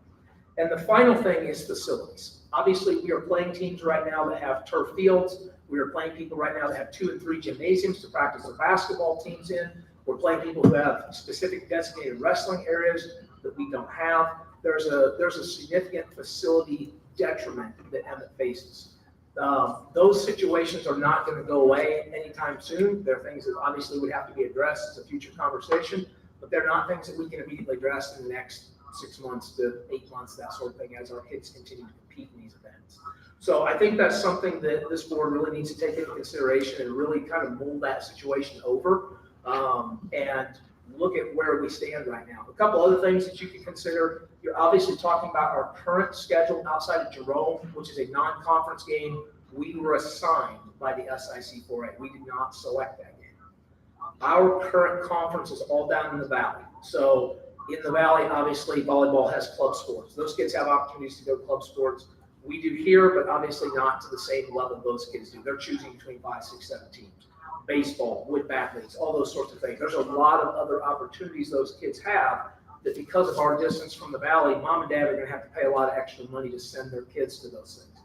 We believe we compete more equitably with 3A programs. We believe the 3A schools are not going to agree with that, and they're going to probably contest that. But this is a decision for the Emmett community, obviously not a decision. All we're simply asking for is what our stance is. It is our request that the Board of Education and Superintendent Rush both provide permission for a committee, and the committee members that I recommend are Principal Carter, Athletic Director Watson, Ms. Watkins, an English teacher at the high school, Coach Peterson, the girls basketball coach, Trustee Weeks, Travis Farnsworth, the head of the Booster Club for football, and myself form a committee. That committee review all pertinent documentation, and we submit a petition to the Idaho Athletic Association for their September meeting to be considered for our removal from 4A to 3A. Obviously, we don't have any control over what they say. The meeting will be in September. There will be a petition heard. We are not clear whether or not we will be given an opportunity at that meeting to converse, debate, discuss. We're still trying to get an answer on it. To the best of my knowledge, Emmett has never petitioned down. Not that I can find. If you guys know different, you can tell me, but it's my belief we've never petitioned down. So therefore, we don't really know what that apparatus looks like. If there is an opportunity to be heard at that meeting, it is our intention, I've already talked to Mr. Carter about this, it is our intention that Coach Watson and I attend that meeting and be heard, and obviously as many members of the committee that can be there attend as possible. If we are denied, there will be an appeal process. We also do not have documentation from the state on that. So at this point, as I said, I'm willing to answer any questions you have about the rationale and why this is done and why I think it needs to be done.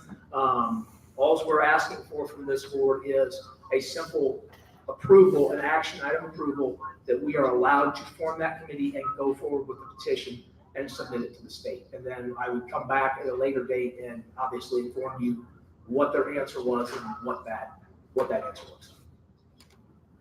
Coach, what are 5A numbers? What's the bottom number for 5A? And so CUNA is well above that. Yes.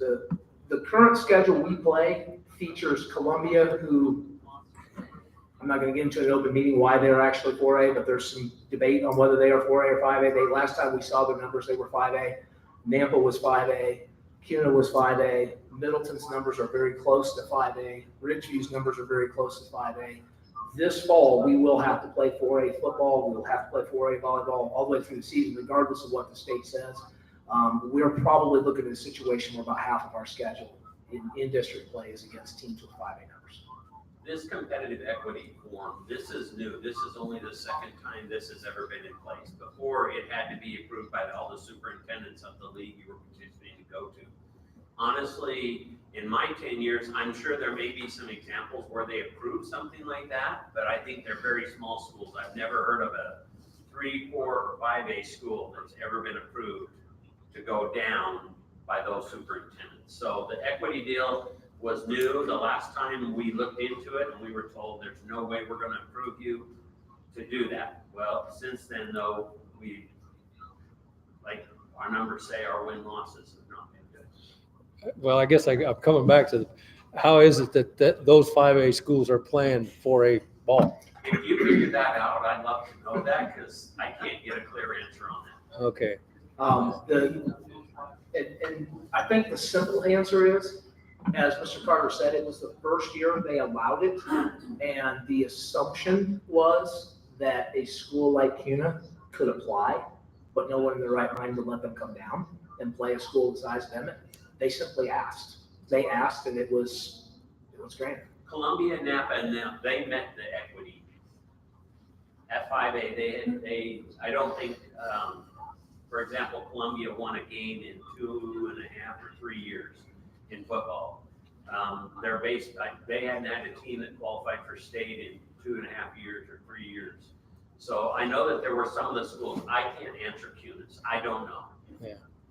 And we think that's why they're going to the 4-year look back, and they're including sub-varsity, because if you include sub-varsity and a 4-year look back, the assumption is some of those schools that were allowed down would not have been allowed down. And this is not an issue just in our valley and in the Treasure Valley.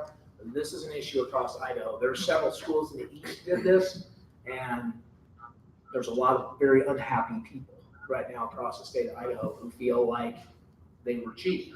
The issue for Emmett is going to be, we are now wading into a controversial situation, and we don't really know what that's going to look like. So our thought process is to at least ask and see if it's possible. Our understanding, CUNA, Napa, and a couple others have already been told they're at 5A. They're not, they won't even look at a petition from them. Because the numbers.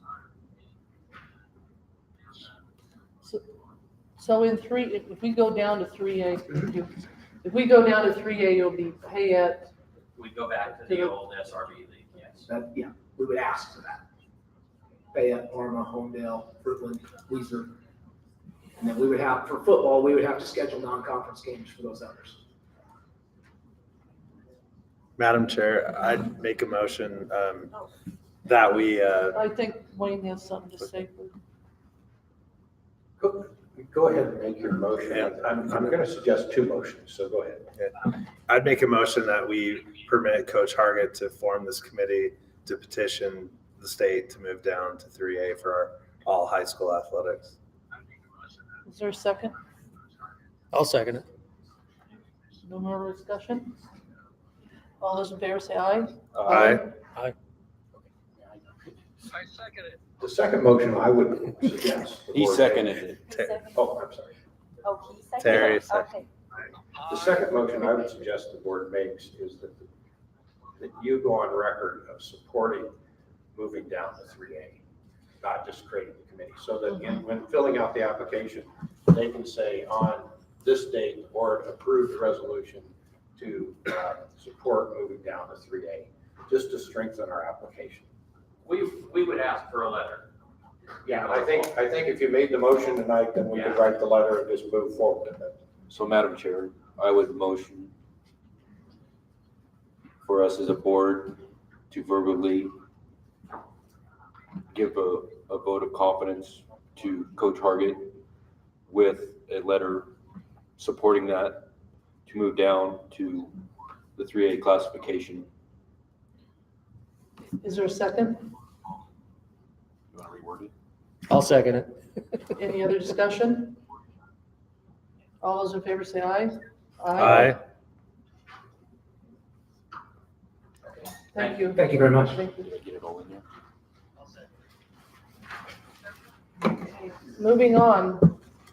Approval or denial of school handbooks.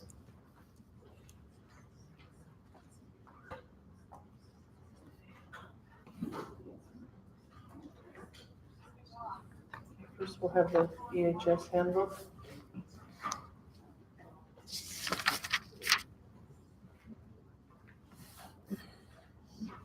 Does the board have any questions at this time? I have a question. In the high school handbook, when it comes to, is there an area of senior projects that is outlined and talked about? I'd have to look. Off the top of my head, I don't know. And another question I had was, with the RTI, we had an RTI mini training over at the high school. With that, I think it should be talked about with, I'm not telling you what to do, but I think it should be talked about with your staff. When a student goes up to the counseling office and they sit in the chair with a panel of people, that a parent or a guardian should be with them or be notified that day they have to, it's scheduled, so basically it's scheduled and it's explained in the RTI process. Is it explained in the handbook?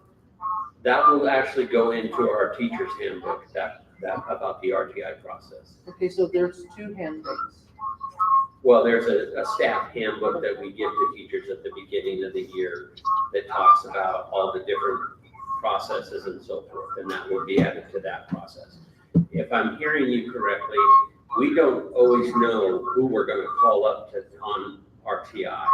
We can make sure, though, we can add something that a parent will be contacted. It may be after the meeting, but we can try and do it within that day, if you would like. In my opinion, I would think, as a parent, I would want to be notified to go up and be with the student. Some parents may not care, some may want to be there. That's just my thought, my idea. Does anybody have anything else? I had two things. One's kind of philosophical and the other's just a gripe. These things are huge. Yes. And we're asking parents and students to sign these things. I'm a little, I would. Sign what things? Well, I know the student signs something. Am I misunderstanding that? Not for the high school. Okay. That must be for the younger grades. That may be for the middle school. Do you have your students sign a form out of the handbook? Okay. That's the next one. And you do too? Yeah. Anyway, here's my philosophical problem with that. Yeah, in one place there it says that they sign that they believe they can learn. What I really think the school should be saying is, we're going to teach you and you'll figure out you can learn. But I don't like having kids sign an oath that they really don't believe. It's a false oath, and that's kind of a concern. That's a philosophical thing, but I think it ought to be looked at. The other thing, I know we kind of got a litigious society, but these things are big. I went through hundreds of pages going through these things, and And I will be honest with you, just so you kind of understand how we do it throughout the year. When we get this handbook, as issues come up, we will make note of it and put it into the handbook that this is something that we may need to tweak or change or add to or whatever, because you never know. But I agree, it is very long. Just a concern. Yeah. Madam Chair, Mr. Carter, Mr. Wright, who is in charge of, for your individual school, it's probably different for all the others, but putting the handbooks together? Is it the English department or the administrative office, or? Usually we offer a committee you don't get a whole lot of volunteers for this committee. Usually it's Mr. Wright and myself. Katie Watkins has helped us quite a bit. She's been working on what she's done now with her admin degree. We've used her. We've used Stu Peterson, who finished up his admin degree. So we have a selection group of teachers, but we send out an email to the staff talking about changes that they may want to see, and we get feedback from them. But like I said, we've offered a committee, but usually it's only 2 or 3 of us. Okay.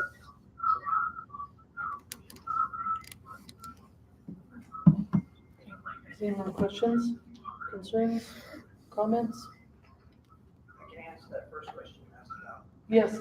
There's nothing in our handbook here about senior projects. Do they have anybody from the community on those committees? Juniors given it start. Where it's covered. So every junior is giving the information Going into Eddie the- Jenkins. and they're supposed to take it home and, Hold on. It's their I'll guideline ask. to go by with Patron. okay. We just met with them about a week ago and handed out the manuals. So those juniors that are going to be seniors that want to work on it through the summer have the information. And next year, at the start of the year, those who didn't do it in the summertime, at the end of the school year, we have a separate meeting for them. Go over it again and Mr. Wright, I apologize. I had a little interference here. Can we back up previously, a couple of statements ago about the juniors? So the juniors receive their senior project handbook. There's nothing in the Yeah. normal handbook. There's nothing in the normal handbook that addresses the senior project. They get a separate handbook at a meeting just for the juniors, where they're handed out, everything's spelled out in their timelines and everything, all the paperwork that they need to have filled out. We just had that meeting with the incoming juniors that are going to be doing their senior project during the summer. Those that choose not to do it during the summer, want to do it in the next school year, we have a separate meeting for them after the school year starts, where they get that same handbook explaining everything, the steps they go through, and so on and so forth, timelines and that stuff. Is that meeting pretty quick as soon as we start the school? I can't look at Yeah, but it's in the first full week yeah. of school. Yeah, and the project presentation, I believe, is September. So, yeah, September 14th for the summer ones, the ones that complete. And then the next round, I think, is in December, middle of December, before Christmas break, for the ones that do it during the school year. Terry, ask your question.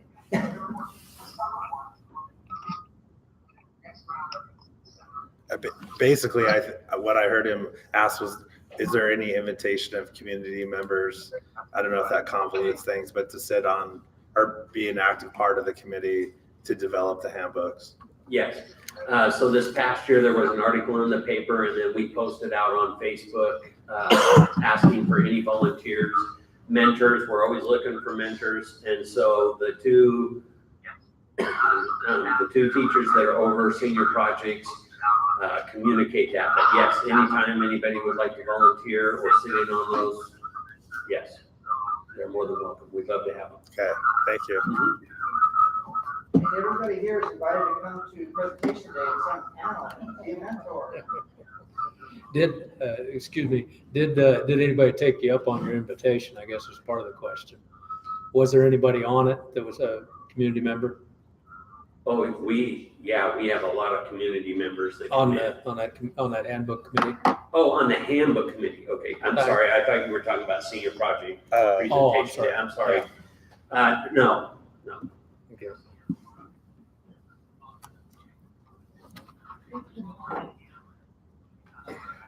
Thank you. Black Canyon.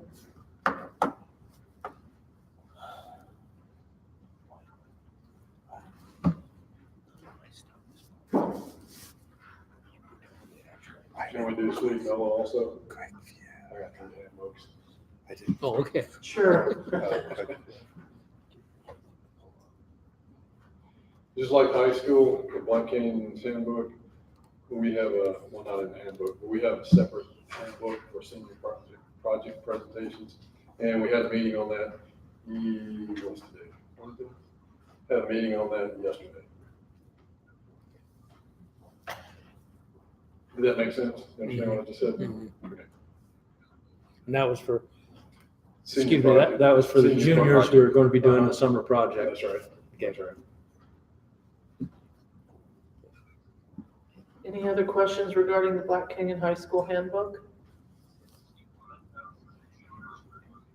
You move on to your, let's do sweet. Okay, Sweet. we don't have a senior project. Do you have any questions about sweet handbook? Any questions on sweet? How about Ola? Oh, there you go, we don't have a senior project there either. Anything you'd like to add, Ms. Davis, on Ola? Handbook? Okay.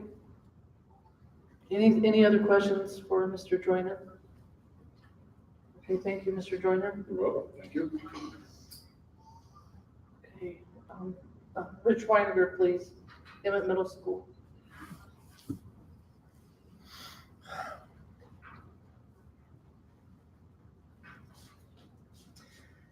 Thank you. I will address real quick your comment about the signing page and the school in-home compact there that has the statement,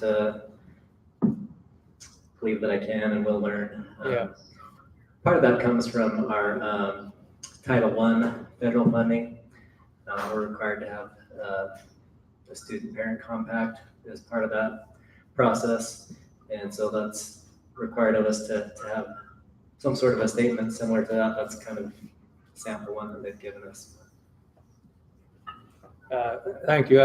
I guess, I'm kind of a dinosaur, but it just, it seems to me like we need to have kids learning that what they say is binding. And I'd rather see something that had a kid signing saying, I will put every effort into it. I'm going to try, I'm going to do things. And then teach them things so that they understand they can learn. But to have them make some sort of a claim that they can learn when they don't think they can, it seems like you're kind of starting off on an odd foot.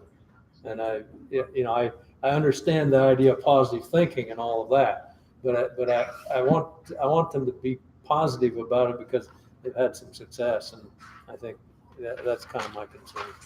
Thank you. Yeah, I agree. It's always a challenge to find that motivation factor there.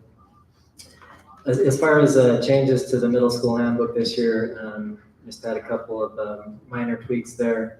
One was we included some more information about our athletic handbook and eligibility based on student academics. We made some changes there, and thought it would be wise to include that in the handbook so that they get that start of the year, even if initially they don't plan on playing sports. Do you have a committee as well to help you make the handbook? We do have a committee, usually administration, with a few teachers that sit on that. We've had some input from parents as well. They don't usually sit on the committee, but we take that input. Usually they want to give input on things like the dress code, things like that. So we do hear those. Beyond that, I think that was major change there. Let me look at my note real quick here.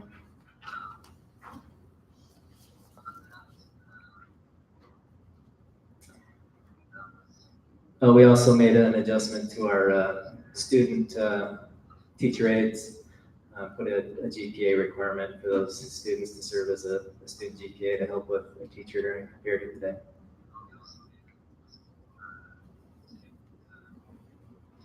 Any questions for Mr. Weiniger? Thank you. Okay, thank you. Mr. Alexander, are you going to be doing Carberry and Shadow Butte? Yes, ma'am. Okay, thank you. Which would you like to go over first? How about Carberry? Okay, let me just change the page. I want to take your time first. So if you have them up there, by all means, go ahead. Here we go. So what questions are?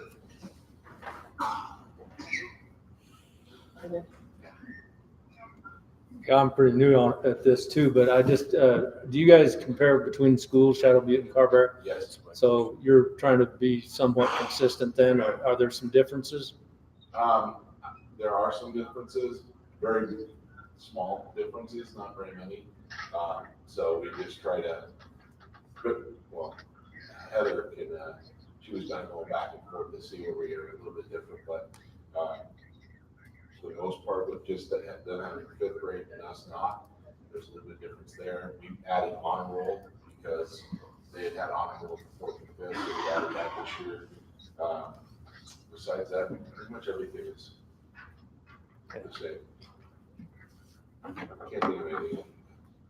I didn't look at theirs that deeply. I looked at it last summer, but I didn't look at it this summer. I mean, this spring. But I will say this too, though. I mean, as in Sweet and Ola's, you know, I mean, I think of elementaries. You know, it's the ownership of the school and things that matter. There's dates and calendars and things like that that'll go into the handbook, and that reality of all the things that we're trying to make sure that students and parents recognize. We're trying to head off. That's why they're long. We're trying to head off as many things as possible to give parents as much knowledge and, you know, about how school works.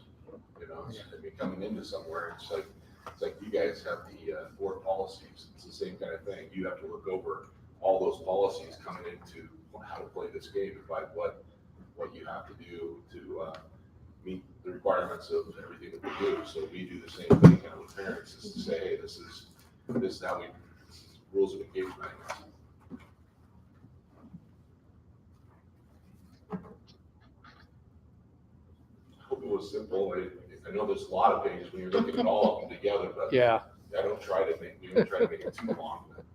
Enough information. We shorten up policies, a lot of policies. I mean, there are a lot of student policies that we do try to condense sometimes just to get the gist of what is being said in the policy rather than the whole policy, because we could, in all essence, I mean, throw all that stuff in there. A lot of times we try to be general in attire, like dress code and things like that. We don't try to spell it all out, but there are policies that, you know, back up everything up that we're trying to put in to our handbooks to make it easier for them to understand by what we need them to do to be successful socially in school.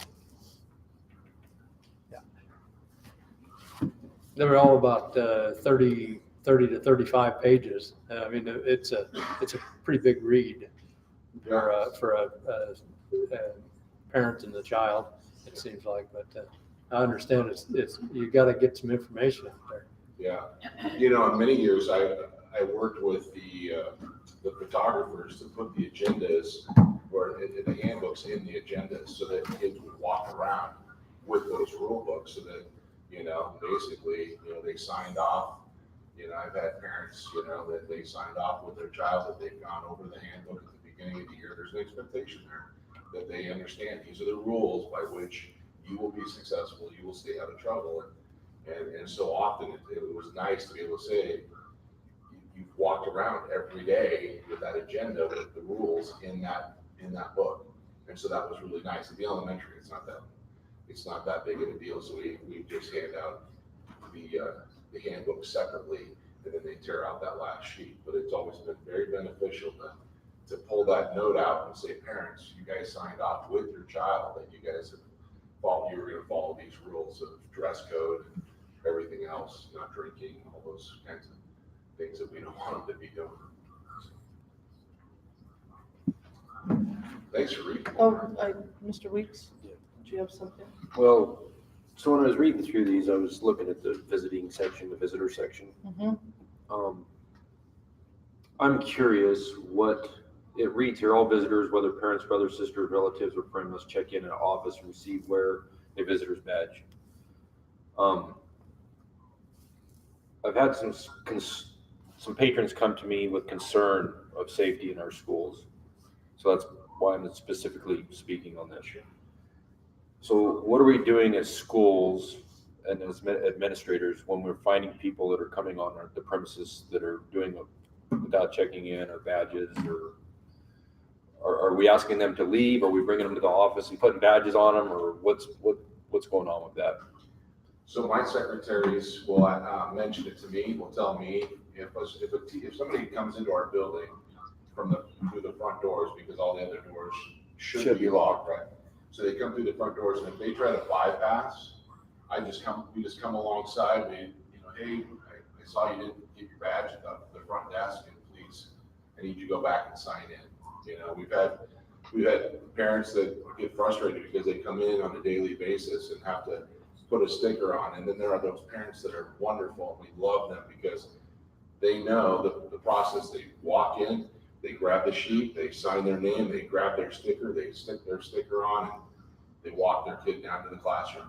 And that's for a special needs kid or whatever that they want to get them all the way to the classroom. Or if they're coming in to drop off, cupcakes, we try to save them from, those kinds of things, to just drop them off here at the front and we'll take them down to you. But if they pass those front doors, they let us know.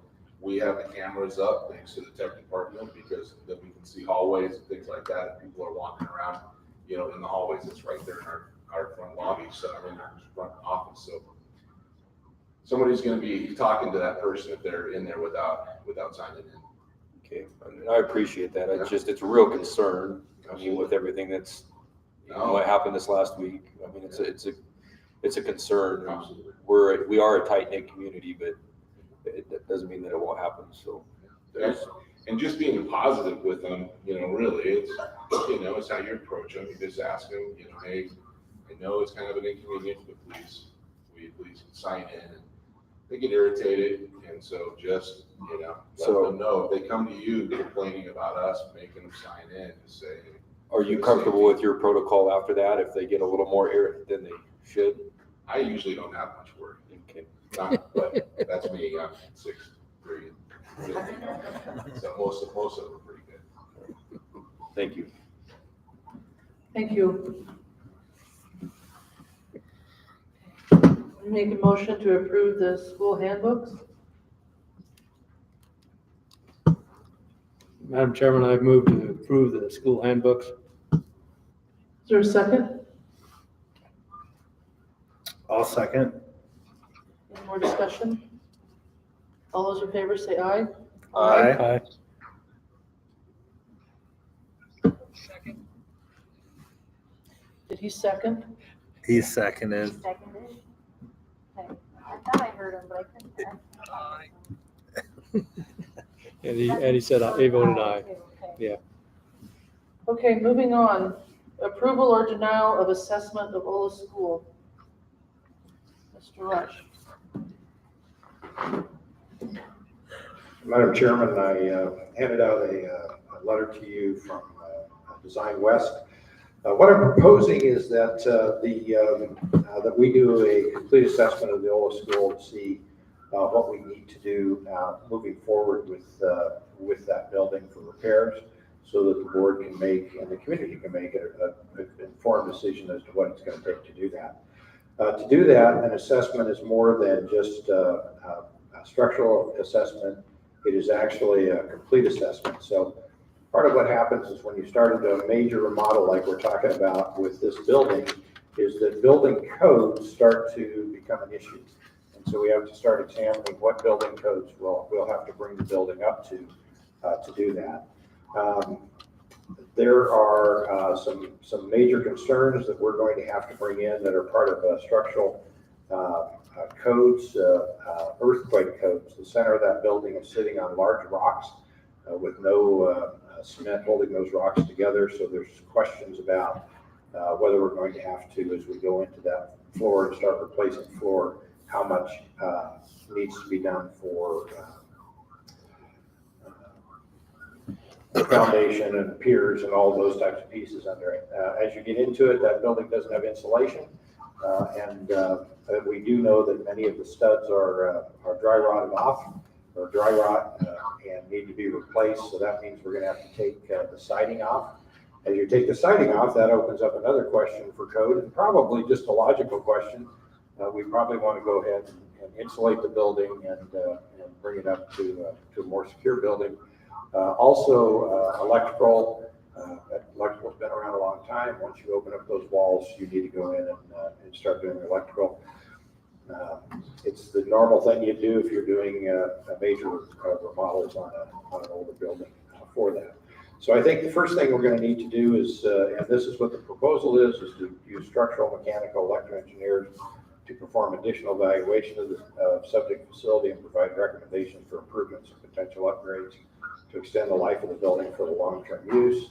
This would include touring the facilities, meeting with administration facilities, as well as meeting with representatives of various authorized authorities having jurisdiction, including that division of building safely and the assessment team. So it's a process to go through. There's been a question asked of me about this firm. We've used Design West and structural engineers on this also. Mr. Walters had suggested early on, about February, 2 years ago now, I can't really remember the date on it, before we actually got into it, made a suggestion of another structural engineer. I went back and read his email, and actually it's fine. We could use whoever we'd like for structural engineers. But the interesting thing about that email is at that time, he thought it was just a foundation problem. And that was in February. And at that time, he suggested, and I think all of us agreed, that we weren't going to take the skirting off until spring when the snow got off and we didn't have to worry about snow and those types of problems. When he came back up in the spring to take a look at that building, he actually brought a couple masons with him to look at what it would take to repoint the foundation. It's fascinating. The masons left fairly quickly because it was pretty obvious that the major problems with that building was not foundation. The major problems with that building is dry rot.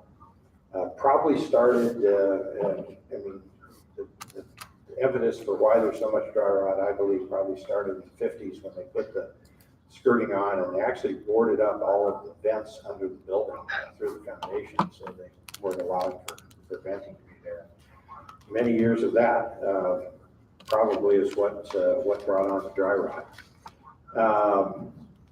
So this proposal is to do a complete assessment to give us good materials. This is not a bid on construction. We worked with George on building about a year ago, and when George was done with the process, he says, "I've given you about a year, maybe 2, but you're going to have to do some major things." And George is one of the ones that we went through as we worked with this and said, what all do we have to do, and what's the process we're going to have to go through with that process.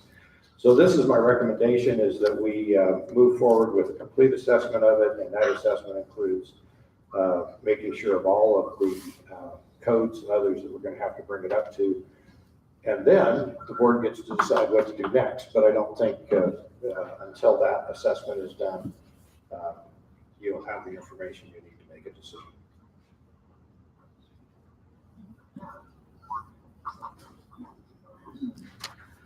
In April 30th, Mr. Weeks and I went and visited with you to set up the agenda, and we had asked you to call AJH engineers. Were they called to do the assessment? I've not employed them to do the assessment. We could bring in AJH engineers if you'd like, but I think we have an engineering firm that's already been there, and bringing in a new engineering firm will simply cost us more. I think it's one of the reasons I like Design West, they actually have a history with working with buildings, and one of the things that Mr. Walters and I worked with Design West in the process and identifying what the issues and concerns are. And as we went through the work with the structural engineer in that, they worked with the Heritage Foundation, the architect with that, and he was very comfortable with Design West and the work we had done. So I don't think that, I think we're in good shape on that. Well, I have to disagree. I think AJH engineers would be the people to go with. Mr. Walters, the historical architect, went up. He highly recommended Keith Jones, even though he is retired. They do have other architects or engineers in their firm. And if we are going to do this project, we are going to have to do it, in my opinion, hire the best people possible to have this project done. So I appreciate it. We've worked with these firms for many years. They're excellent. top notch, and so is AJH. I mean, there's firms that we can be available. I think that it's important that we do the right thing. I appreciate it, but. Well, I think AJ, I have a excellent email from the AJH engineer, and they deal with Trout Architects and Trout Architects. They do nothing but historical buildings, preserving and restoring the Boise Basin Mercantile Building, preserving and renovating the Gene Harris Band Shell. We just finished a preservation plan for the 1916 Central High School building in Baker City. To me. So you contacted this firm? I did, Mr. Rush. I appreciate it. I was like, would you like to have my job? No, but I'm saying that Mr. Weeks and I asked you to call AJH Engineers. I specifically brought this email to you. And I had Mike Smith, our maintenance director, follow up on that issue. I didn't ask Mike Smith. I asked you. Mr. Weeks and I brought this. If we're going to build this thing from the ground up, we need to have right assessment. We need to have the good people in there to do the job. I'd be happy to use whoever you would like. Okay. Their quote is cheaper than Design West. Is it a quote that is extensive as Design West? I haven't seen the quote. I didn't know we had a quote from them. Okay. They verbally said a quote to me. To bring in structural engineers, electrical engineers, and mechanical engineers? To bring in, we need to contact them and get a thorough. I waited for you to call them. I'm not going to sit and argue at this meeting. That's enough. Mr. Rush, you are our one employee. And I would like to be treated like it. Then please do your job. And when we ask you to do something, we want you to do this. So, Madam Chairman, let me be blunt. If the board would like to make a motion to use this firm, I would be happy to follow it. The board's decision-making process is to bring it before the board, to make a motion, and to move forward. Individual board members don't make individual decisions. They make decisions only as a board. I brought this to the board. We're discussing it. I didn't call the board members individually. I brought it to But I'm meeting. asking the board to make a decision tonight as a board. If the board says, let's make a decision with this firm, I'd be happy to call it, contact them, and get a complete vote from them. Happy to, no problem. It's the board's decision to tell me.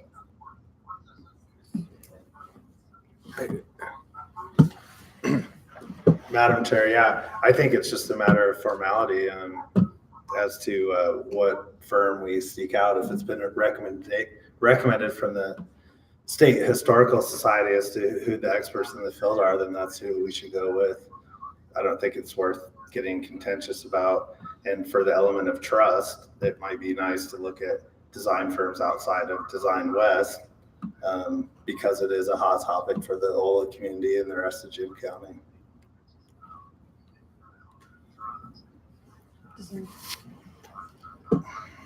Does anybody have any other questions, comments? We've got a meeting on the 14th, I believe. 13th at Ola. I think any decisions should be tabled until that time. They should be an action. There should be an action agenda for the Ola meeting, just so we can get everybody there, have a good meeting, and try to get some decisions made. So I would suggest I move to table this until the May 13 meeting. With that, are you want to table letter E as well? Which is? Approval or denial of modular building for Ola. Yes, I do. So, Madam Chairman, let's talk about that one because I think my proposal might influence you before you want to table that. Okay. The first one, fine, but let's talk about the second one first. So the first one, we want to table letter D and move it as an action item at the May 13th Ola meeting in Ola. Does the board agree with that? Yeah. the I'll first second one. it. Okay. So, Madam Chairman, just a little part of my procedure, a table has, you have to table a motion. Since you don't have a motion on it, you could simply say, let's not make a motion and just move forward. Well, I move to postpone That would be any appropriate. decisions until our May 13 meeting. So we move on to letter E. Wait, Okay, you need a second? You made a motion? Okay. Is there a second? Already seconded it. Ronnie, second? Okay, any other discussion? No. Okay, all those in favor say aye. aye. Moving on. Letter E, approval or denial of modular building for Ola lease purchase bid acceptance. So, Madam Chairman, I have copies if you'd like them. I can pass them out. We went out to bid for the purchase of a modular up there. We only received one bid at $152,550. My recommendation to the board is that we reject all bids and that that we go out and go back out to bids. This project is under $200,000. We don't have to go back to a formal bidding process. We can go to determine, get some informal bids. We had conversations on the phone in the past 2 days with 2 other companies that we believe we can get bids from, and I wouldn't want to accept this bid and not go back for more. So we can, if we can get 3 bids, then we've met our requirements, or at least ask for 3. We've met our requirements for that. But I don't think that we've got a good enough sampling of bids to move forward. So my recommendation, the motion I'd like for the board to make on this one is that we just reject all bids, and then we'll go back out for more bids.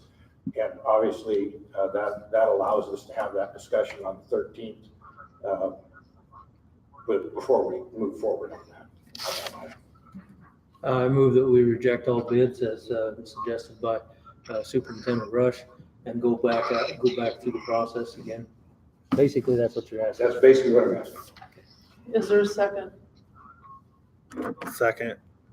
Any other discussion? All those in favor say aye. Aye. Aye. I haven't been able to hear from most of them. I'm assuming 5 now. Okay, moving on, acceptance of bids for Emmett Middle School He roof. said aye. Thank you. Okay, in your packet, I guess I gotta get down a ways in the packet. Let's see if I can find it. In your packet is the tab form for the bid for the Emmett Middle School roof project. You'll notice that we had, what it was, 7 bids that we received, and the low bid is Upson Company as the bid. There's a base bid for $136,350, and we have an alternate bid number 1 for $4,420. What the base bid was that we would put on a 60 mil rolled roofing with a 20-year guarantee on it.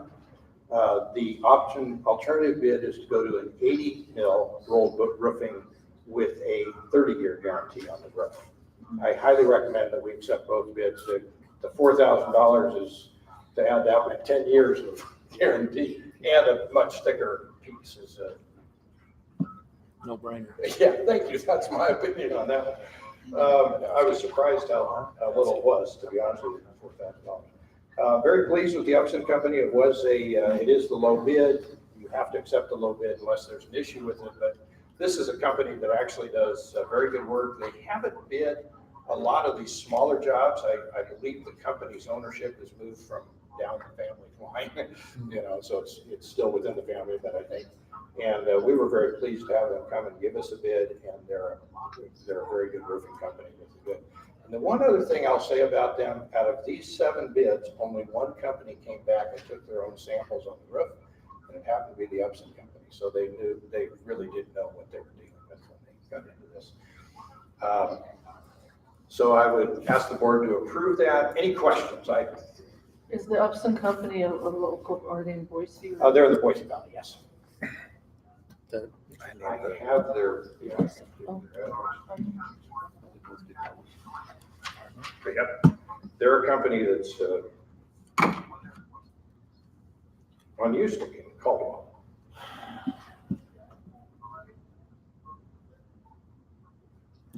Oh, Madam Chair, yeah, Mr. Rush, what are the two addendas for? When we do a walkthrough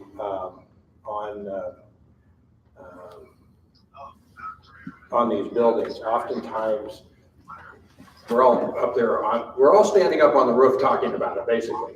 And so there are things that come up that say, oh yeah, we need to make sure that's done. That isn't maybe written very clearly in the documents. And so the two addendums were actually two additions that we said, we clarified what we meant in the documents. And so on that tab sheet, what that means, when we open the bids, it's a formal bid opening process. So when we open the bids, we look at it and say, they have to say, yes, I received the addendum. So that makes sure that they're going to do everything that we're saying has to be done on the bid. And so by them checking yes, addendum 1 and addendum 2, and I honestly don't remember what the actual adjustments to them were, but they agreed to finish the process as has been. And when would we want to kick off the project?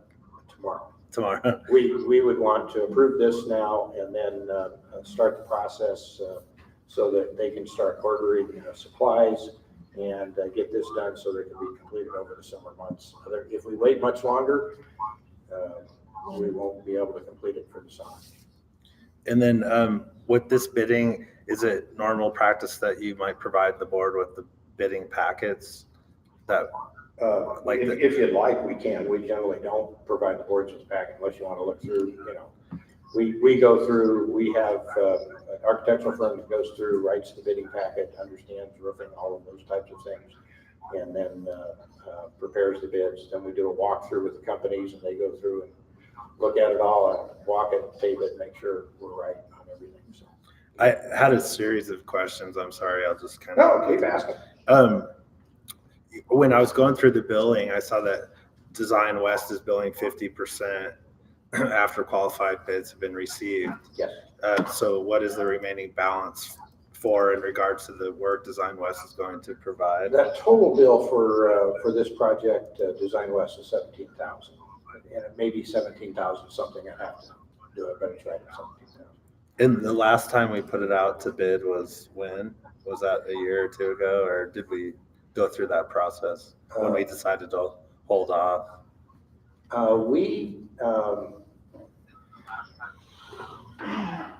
We put it out to bid. We used a different process the first time we put it out to bid. We actually were working with a firm and using a national bid process. I mean, it's one that's approved that you can do. Quite frankly, we got really bad bids, so that's why we went back and actually did one. We felt this is a much better process as we go through it. Partly because there's some unique things we're having to do on the building and how we're concrete. When you get up on the roof, there's about a 3-foot wall. It dips down about a 3-foot wall up. We're going to bring the materials right up and wrap the top of that wall. So we're wrapping the top of that concrete to protect it so it doesn't deteriorate and fall. And so we were doing some unique things with it. But, yeah. Could you provide the board with the contract and scope of work? Yeah, the contract will be created next. I mean, what we'll do is give them a letter to proceed, and then we'll work on the contract and provide that contract to the board. That'd be fine. And along with that, could we get the contract for Design West as far as their extension of the contract? Because I was curious what they also did for the Sweet Montour School roof. Yeah, they're in the process of going through bid process again for that roof also, and putting together those bid documents. They will not be open, or we won't go through until after the month. This was about 60-some thousand cheaper than what the bids were before. Wasn't it 200,000 previously? Yes, it was over 200,000 previously, but one of the main reasons for that is we're not adding the insulation that we were in the last bid. Oh, okay. But Yeah, we went through It that. is I know still, we it can't. is still a better bid. It is a better bid than before, even without the insulation. Now, this is a pretty solid bid. We were very pleased with 7 companies. We thought that was more than we expected, and a very solid bid. And if you look at that tab sheet, you know, there's obviously differences, but you're looking at quite a few of those bids which are within a fairly narrow range. Yep. That always gives you more confidence. I always get nervous if there's one person really, really low, because then you think something's wrong. Madam Chairman, I move that we move forward with the bid from Upson Company. Is there a second? There's a conversation of the roof. Pardon? Is there a second to my motion? Second. Okay. Is there any more discussion on Upson Company? No problem. All those in favor say aye. Aye. Madam Chairman, your question about contract, we generally use the standard contract for contract, and there's actually one on that we go through and use. We modify it some, but it's a. Heather, Terry's an aye. Pardon? Terry was an aye. He said aye. You said aye. Thank you. Thank you. I can't hear him at all. Let me tell you. Anything else on that? Okay, moving on, G, approval or denial of classified salary increase for budget. So, Madam Chairman, I've kind of done this the past few years. The board will actually approve the budget and everything at the budget hearing in June is when you're required to do that. But I found in the past couple of years we've done this, it just allows the board to kind of break it up and not see everything. And 80% of our budget is salaries. And as you can see here, these budgets are 270 some, almost $2,700,000 more than that in salaries. And so as you go through that, I have put in the packet a couple things for the board. One is the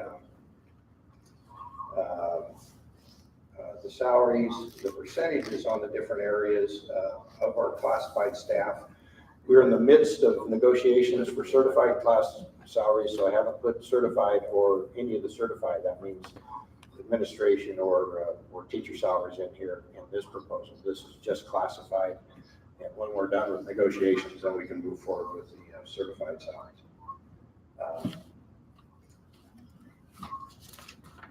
Basically, we're looking at a 3% increase overall. Go ahead and pass that out. I noticed that in the packet, I put in the salaries for transportation, or the salary schedule for transportation. I believe it's a different form. I don't know why I got the old one in there, but this is the one we used this year. And moving it forward, we had divided it up to drivers, or I need to look at this, drivers, the bus driver trainers, those are people that are training other drivers, mechanics, and so it's just a little different view of that perspective from transportation. Overall, it's a 3% increase is what we've done. You'll notice sometimes there's a little difference in that percentages. For example, office support, we moved one of the secretaries to the head position within, I believe, middle school, if I remember which one it was. So there's a little more in that, but it's still a 3% across the board is what we're doing. So really, that's what I'm asking the board to approve, is that we build our budget on a 3% increase for classified staff.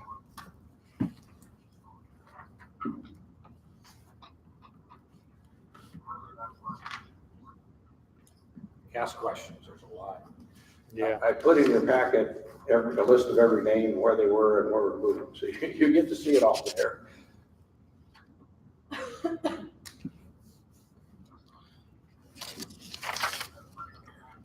So basically, on these levels for bus drivers, and I assume the others as well, from one year to the next, they may go from level 1 to 2. They may go to level 1 to 2. We are not moving people in the levels at this point. In this one, we're giving everybody a 3% raise. So we actually increased the salary schedule by 3% and left them at the current level, unless there's a position change. But we're leaving from levels rather than. How do they go from one level to the next? What's the process of that? Well, I'm going to be honest with you, we've struggled with this. So we had a process we tried to put in place last year. And, we actually put it in place 4 years ago. And what we were going to do was move them a level every 3 years. And unfortunately, last year when we attempted to do that, we simply didn't have the money to make it happen. And so we just had to give everybody a 3% raise. Partly due to the fact the state's been investing in our certified staff, and I'm very glad they are, but they haven't invested in our classified staff, and they've given us just these 3% type increases is all they've given us. So we haven't been able to move them. So really what we use these levels on is a process of how we place people and we bring them into the system. So. What's the cost of living increase for the year? Do you know? Have you looked at that? 3%. Is it, I mean, for, I'm just joking. yeah. I haven't looked at cost of increase this year. No, either.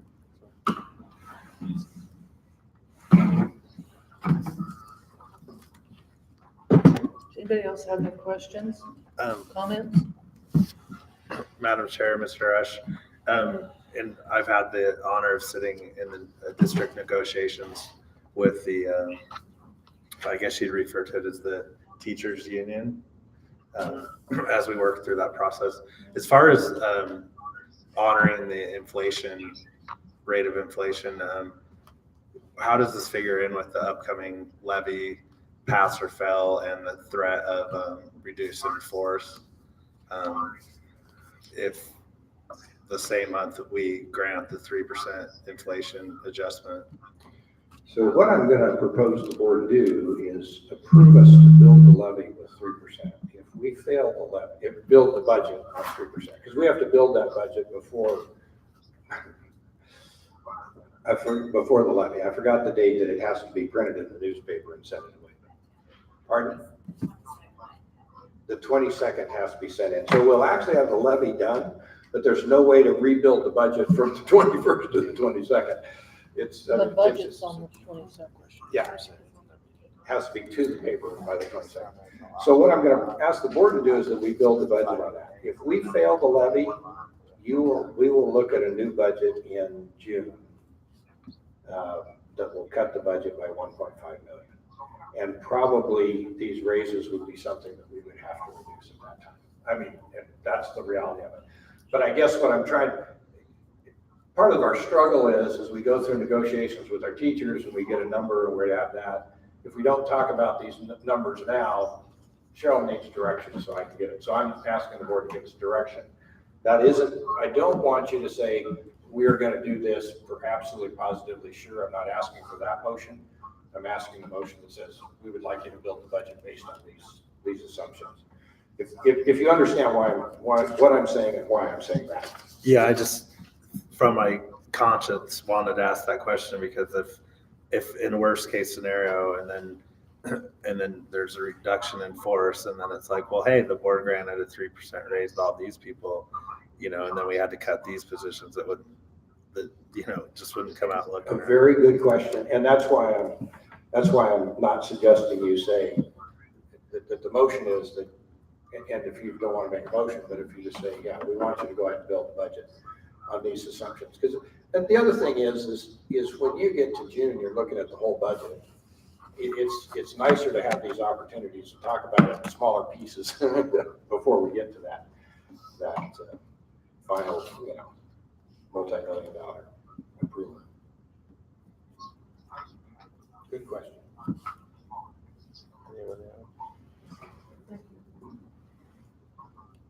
Any other questions, comments?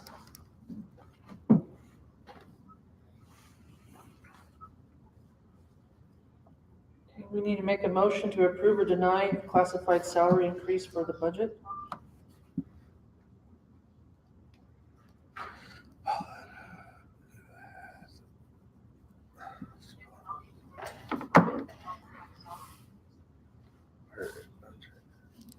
I move that we approve building a budget based on a 3% increase. Is there a second? I'll second. Any more discussion? All those in favor say aye. Aye. Aye. I didn't hear him. Okay, thank you. I think that was just an eye right Yeah. there. He said nay. He said nay. Yeah.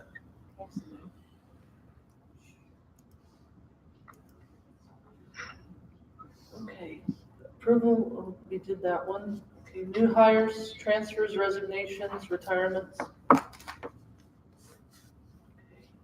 Does anybody have any questions on this chart?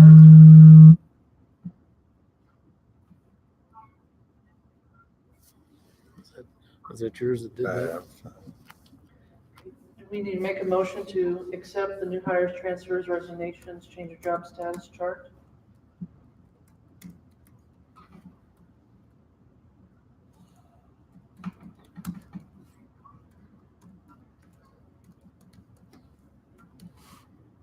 Did I move too fast? No, I'm still trying to catch up here.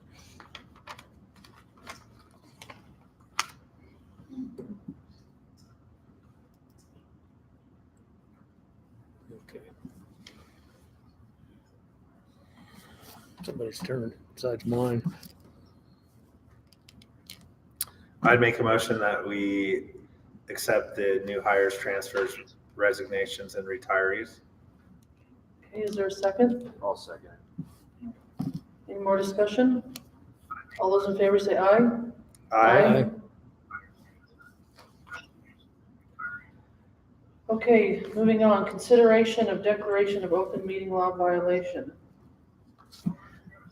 Whereas the Board of Trustees received information regarding subject matters which fall under Idaho Code 742061B executive session prior to the board having adjourned from its separately noticed special meeting executive session pursuant to Idaho Code subsection 742061D and into its separately noticed special meeting executive session 742061B, the purpose of which included hearing such information during the board's meeting of April 26, 2019. And even though the board did hear information during such session that it was properly entitled to hear at the next immediate subsection of the board's meeting that night as addressed in the published and approved agenda. I hereby move pursuant to section 742087 Idaho Code that the Board of Trustees of the Emmett School District self-recognize the above violation of the Open Meetings Act on the evening of April 26, 2019.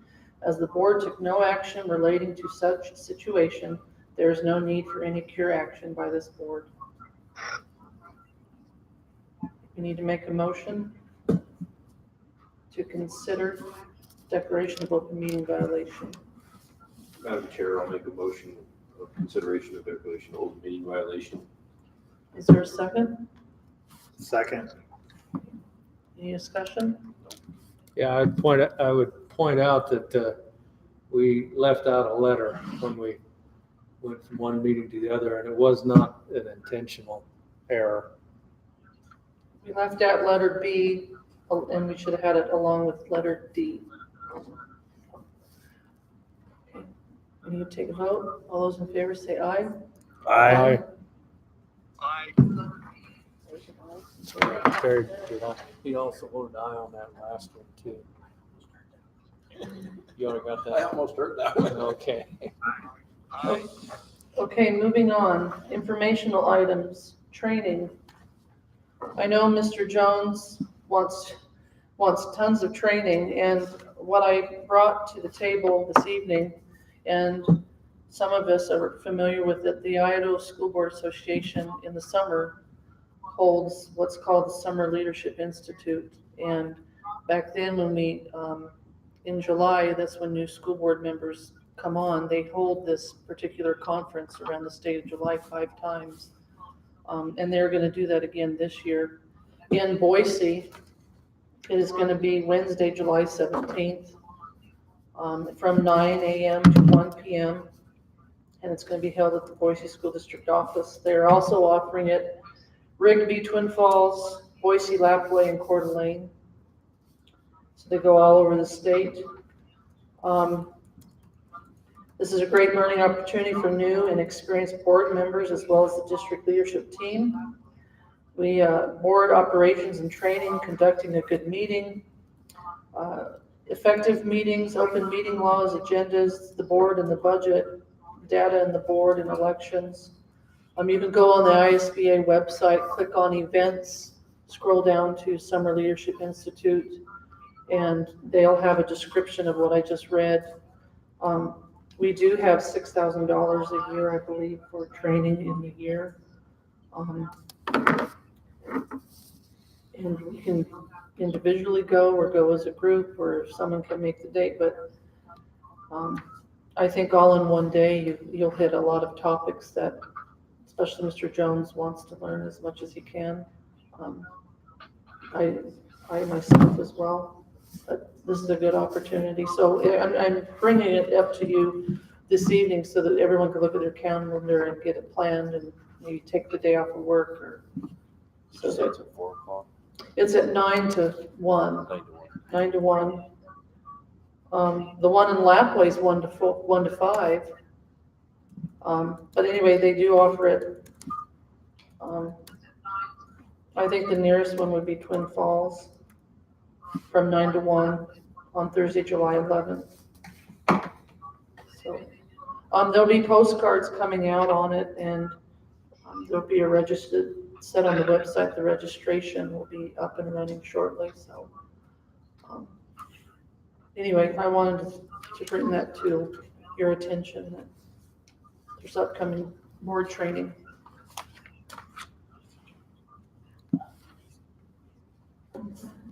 Okay, any questions, comments on that? All right, district reports. PERDA report, Mr. Hamilton.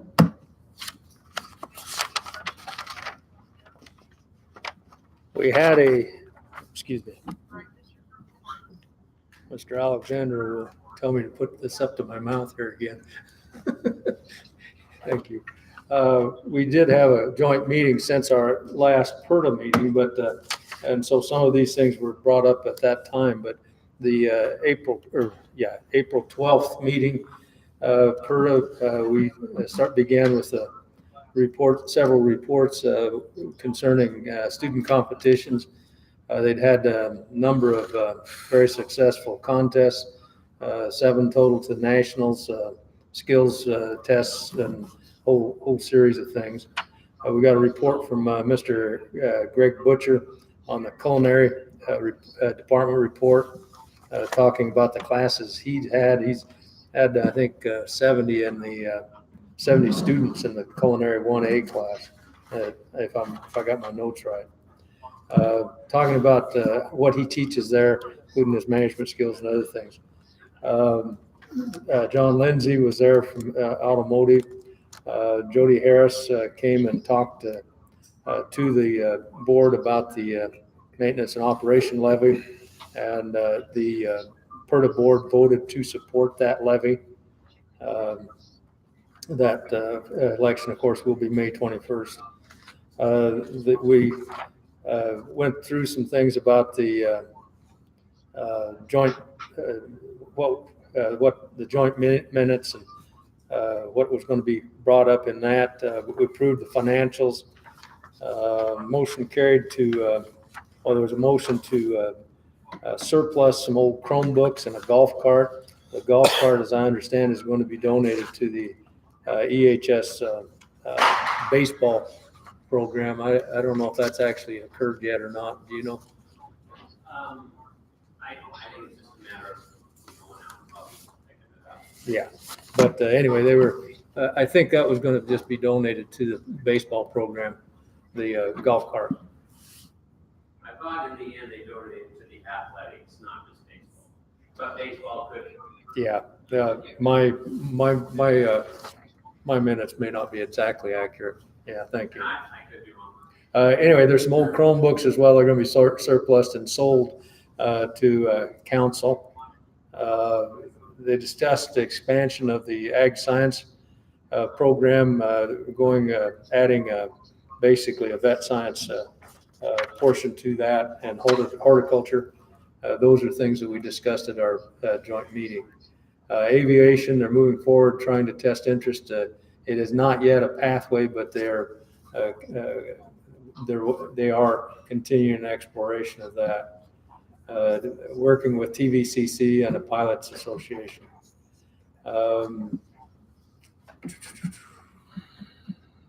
Motion was moved and carried to go forward with hiring a work-based learning coordinator, career counselor. This was also brought up at the joint meeting as well. We'll work part-time it'll be a part-time position out of PERDA. Partnership with, they talked about some partnerships that are going on, including coalition, the Emmett Valley Friendship Coalition, doing some job shadowing. There's some other things going on with internships and things like that, trying to get the kids, the students, some experience in different areas. We talked about the joint meeting topics, what would be on the agenda for that. There was a motion to pursue a possible land purchase. There's 2 acres next door that they're considering putting a building on so that they can bring back the engineering. And that's just they're looking into that purchase to try to see what can be done there. There's legal requesting of PERDA employee files moved from the ESD from the Emmett School District to the PERDA. I don't know if that's been done or not. That they're wanting that done. I just may say our lawyer is confused. I've sent her everything that we had sent to PERDA. We have a signed document from Payable Academy when they picked up the files. And so she's working with their legal counsel, but her last response to legal counsel says, now I'm confused. Okay. And trying, because we have provided them the files, except for legal documents that you can't transfer that are IRS related type documents that you can't. So she's working with their lawyer and trying to figure out what the concern is. Okay, thank you. They're on May 20th at 6 o'clock I believe at the Nazarene Church. They're going to have a completion ceremony, which will be basically graduating students who have completed a certification program, and the culinary department is going to be serving the meal. Sounds like it should be an interesting time. Anyway, before you go there, make sure I've got the right spot here. Yes, I agree that it's Nazarene. It is the Nazarene Church on May 20th at 6 o'clock.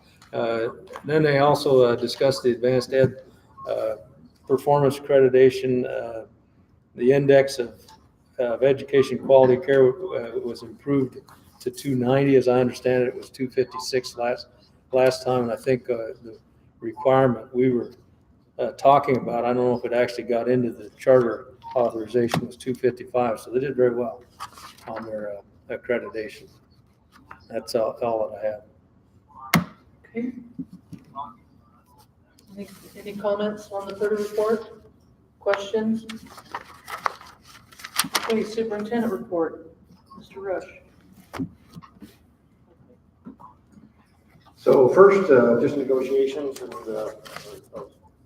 our trustee that's on that might want to say something if you want to, but basically they're going well. We are, the challenge we're facing is we've been in a process of a career ladder movement from the state for the past 5 years. And now we're trying to create a salary schedule that is kind of the next transition for it. And so it's really not about negotiations as much as it is trying to figure out and scratch our heads about how we make this go forward. So we have a salary schedule that currently our salary schedule teachers will tell you they don't understand.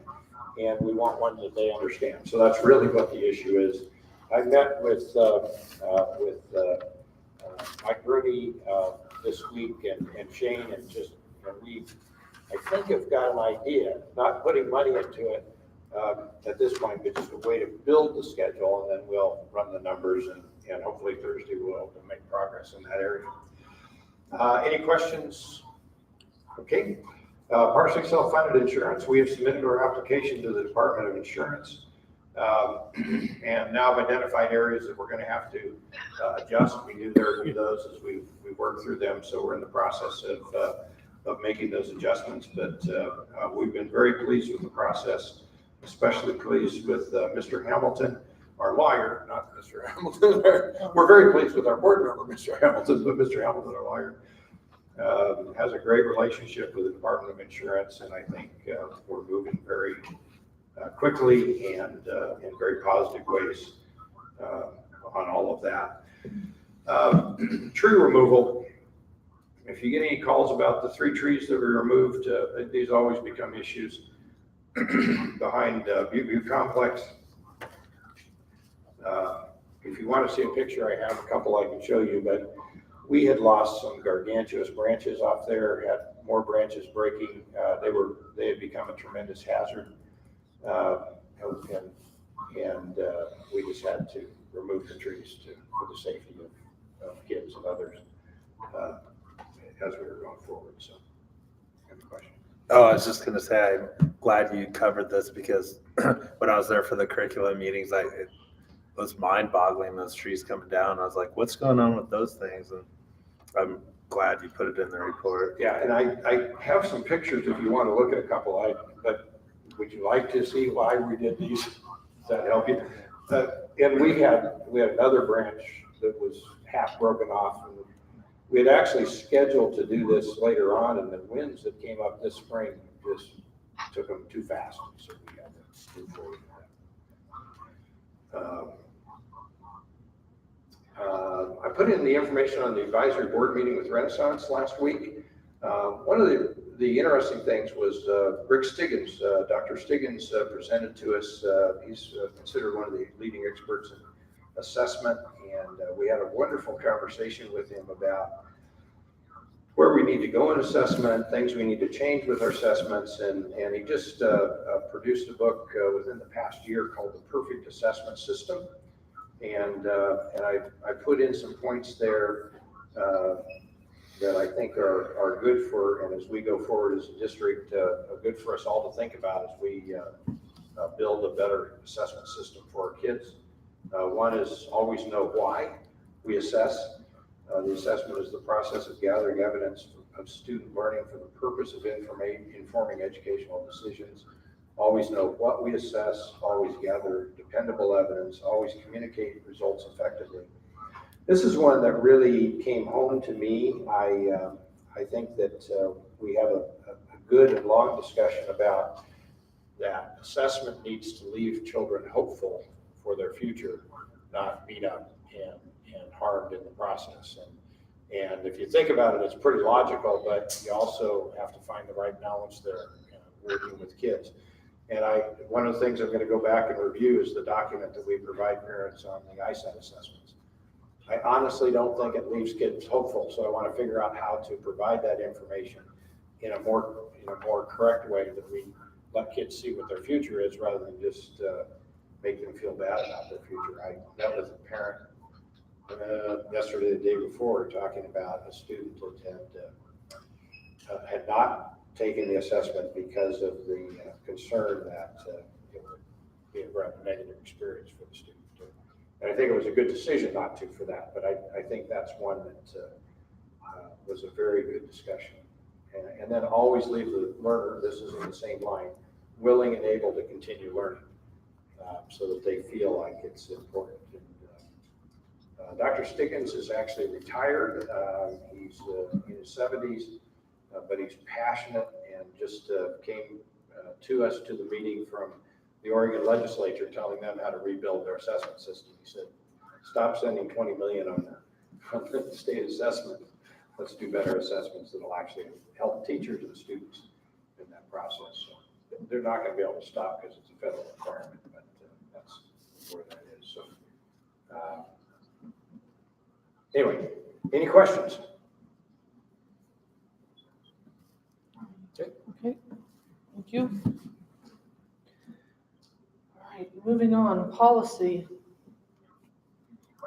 We had a loaded agenda, but we didn't make it to policy, so we need to continue working on this.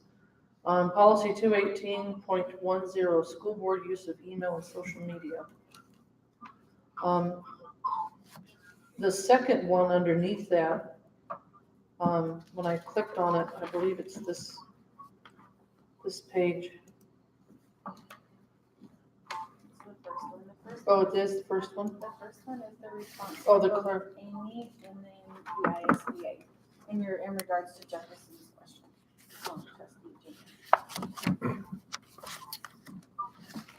Madam Chair, I read through the packet and thank you for getting interpretation. And I'm fine with that if we want to move that policy back into an action item for next meeting. Does anyone else? Do you have anything you want to say, Bill? Yeah, I do. The part that kind of is curious is this is policy 218.1. Our policy 218 is code of ethics. And so basically it looks like we're piggybacking this on our code of ethics. I'm a little curious why we're putting it there. Okay.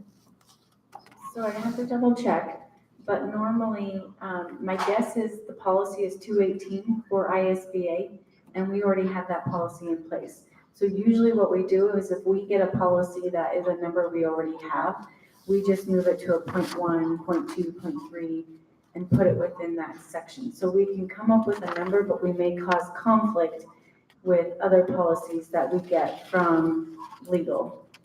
So that's usually what we do. We do the points if we already have a policy in place for a number that's provided. Okay, thank you.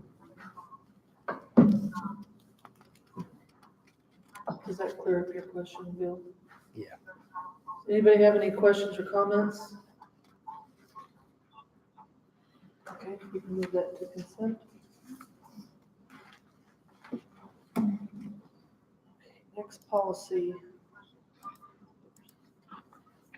Okay. Policy 260, agenda preparation.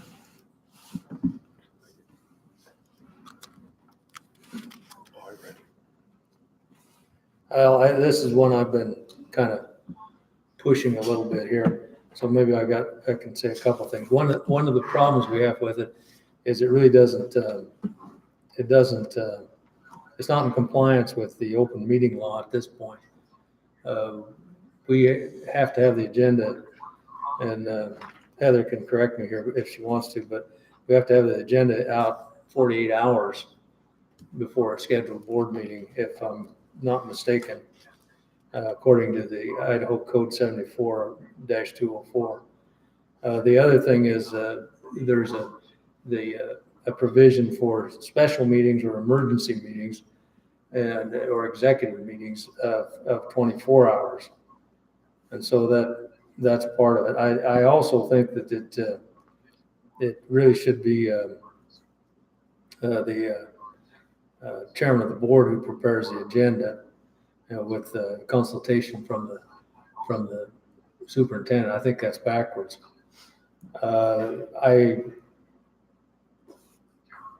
The last part of it, talking about unscheduled matters, that somewhere in there needs to be a part about an agenda maybe amended less than 48 hours before, or 24, depending on what type of meeting, before a meeting must be voted on by the board.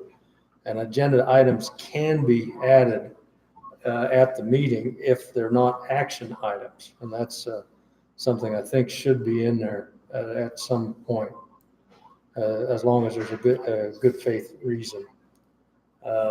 Anyway, there's a couple things on this that I think need to be be worked over and redone. And one of the legal reference really needs to be include Idaho Code 74-204. And I'm the last sentence. I don't like the last sentence. It says the proceedings of the board may follow Robert's Rules of Order when appropriate. I just hate to put two maybes and ifs in there. It would seem like it should say that the proceedings of the board will follow Robert's Rules of Order when appropriate, and Idaho or Robert's Rules of Order, and when appropriate, and Idaho's open meeting laws.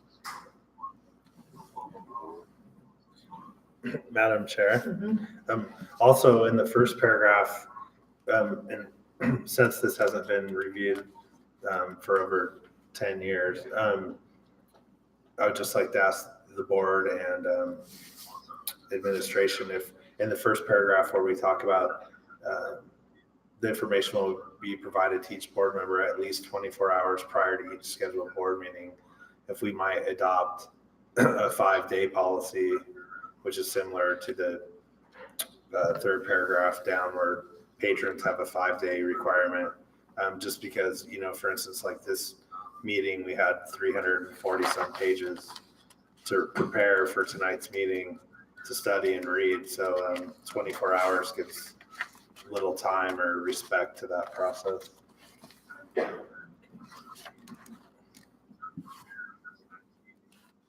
So should we just start from the top and see how we want to read? Why don't I check for updates? There's take better some of the policies written suggestions. already. I would start with the better policies. Bring it back for another reading next month. Okay. That's That's a none good of the idea. board members, maybe Jody was there a while back, we had a training and they said, this doesn't follow Idaho meeting law, you gotta change it. We never did go back and do it. So it just needs to be rewritten. And I would just start with a good quality policy and then have a discussion because there's a lot here that's gotta change. Yeah. Okay. My point. That's a good idea. I agree with you. We can move this and you would mind bringing the updates for next meeting? Yeah, I will, I'll just do what I normally do when we go to review them. I'll look at these and then I'll look at the updates and I'll make some changes and redline it so that you guys can see what I did. Okay. And then you can make adjustments based on that. Okay. Thank you. Does that sound good? Yeah. Okay. Thank you, Heather. Okay, board member input for future agenda items. We have down here a special board meeting, May 23rd, 2019 at 6 p.m. Selection of math curriculum materials so we can order and possibly ratify master agreement. Madam Chair, we also need to set a date to schedule a public meeting to hear about the bond proposal. Yes. Madam Chairman, I might suggest you do both on that evening. Those two items probably aren't going to be long agenda items. They're kind of getting the master agreement ratified. I'm assuming we're going to get it done. I think we're close. I don't think that's a problem, but we need to get that done so that we can make sure we've got our budget and board approving. That's correct. And then the curriculum materials is just the timing so we get that done. So that shouldn't be big. I mean, long discussions should be pretty quick, should give you lots of time to have the meeting. If you'd want to do them both at the same time. Ms. Farnsworth, would you like to comment? Sure. I think I have a teacher voice, so I can project now. Well, they can't actually hear it on Facebook. That's if you don't mind. Thank you. Or YouTube. Yeah, me too. They couldn't hear me either. Okay, wait, what's my best I well, we were thinking, as a group, we were sort of hoping that we would be able to meet quickly, perhaps into next week, because we really do want it to be the focus on the 9 months of work and the information that we have investigated. But we also understand that your time and your lives are not just school board, which I don't know if your family members realize that or not. But I think our preference as a group would be next week. The The 23rd, the concern there is that it's very close to the levy election, and we kind of want it to be a separate issue, because it is a separate issue, so. But again, this might be a conversation for you all to kind of decide what time and what your life looks like next week too. So. I mean, next week is fine with me if Yeah, you just I tell have, me. I have the 16th open. You- The only days that I'm not available have to do with kind of something we talked about tonight, which was our sports program is not being successful. I actually get to go to a sports event where we have had success. We are going to state golf. So there's something kind of fun. So Monday and Tuesday, I'm not here, but. Wednesday the 15th. Wednesday the 15th. Yeah, Just that- the teacher dinner. Oh, that's right. And I've got. There's a lot of stuff. Okay. Actually, a town hall. 23rd? Okay. It's good. Yeah, there's 3 days in a row right Yeah, there. May is crazy. We really, It is. but we wanted to present this to you in May so that you could have enough time to contemplate it, to do your legwork, because we realized that although it took us 9 months to come up with this plan, it will take you a generous amount of your own time to do the legwork and investigation on it for a financial and just detail-oriented process. So we want to honor your time, but we also want you to understand that there is a big project coming your way too. So the 23rd, if that's the date, that will work for us too. All right? Would you like this at the district office? Yeah, that would be fine, yeah. I kind of like it in my backyard by But you're the water, but you know. Yeah, that would be great. That would be great. And while we're here, I do want to thank you guys for the work that you've all done.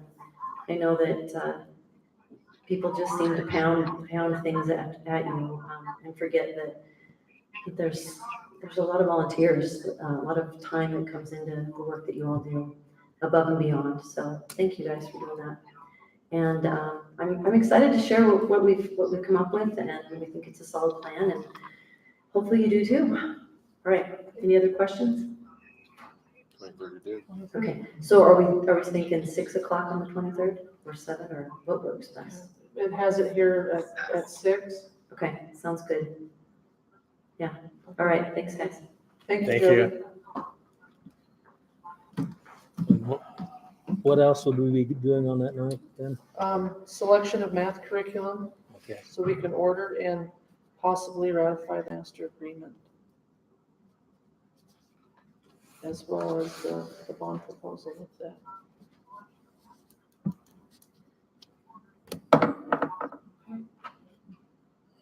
There's no other business? Well, Or you want Madam to Chair, discuss? I had one last thing, since it's time Sure. sensitive. And Mr. Carter, I don't mind if you don't mind if I'd address you. The student tonight spoke about the 4-H tassel, I believe it is. And because we won't meet until after graduation, Good point. I'm curious if there's a process in place to resolve that issue, a determination made. Well, I can tell you what I did. So after she came to me, I called around to, let's see, Middleton, New Plymouth, Caldwell, Meridian High, CUNA, to talk to them.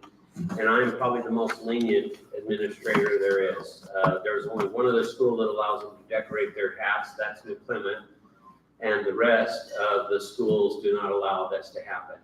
I have polled my teachers and I have polled our ASB students, and their feeling is all the same, that the sashes and cords are for academic and school programs.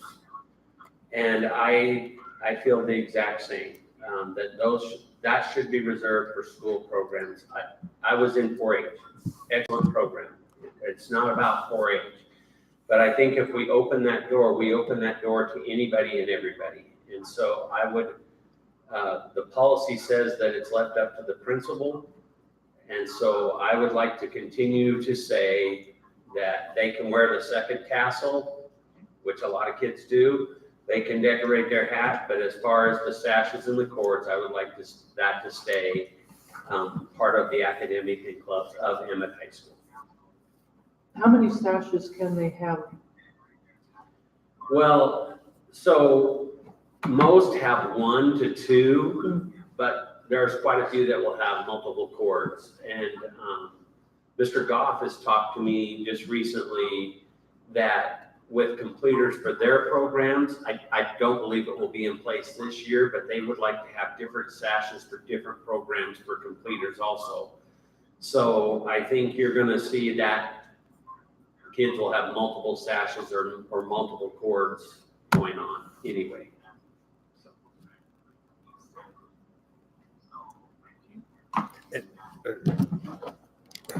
Sorry, have you had an opportunity to meet with the student who presented tonight to inform her of the decision? Well, I talked to her when she originally came and talked to me, and then I also talked to the University of Idaho, and I may not say this quite right, 4-H person, and had a great discussion with her. She understood where I was coming from. She actually said, I'm gonna see if I can't solve this. I think it's more than fair that you're allowing the kids to wear a second tassel and decorate their hat. And she said, let me see what I can do to squish this, but she wasn't quite able to, and that's fine. Students have that right. What other tassel are you talking about? Well, so like National Honor Society has a gold tassel, Okay. so that you will see some kids that have blue and white traditional tassel for Emmett High School, and then some will have a gold. 4-H has a green one, and if they choose, they could wear that. They wear them both together.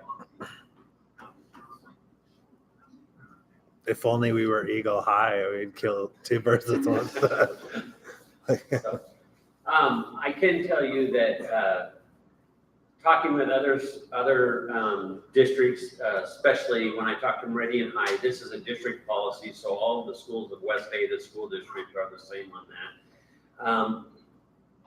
We have situations where it isn't just programs, but for example, for West Ada and CUNA, they brought up their Polynesian students. They want to wear leis and stuff like that. They don't allow that. They tell them after the ceremony, you can put it on and have your pictures and stuff, but during the ceremony, they don't allow that.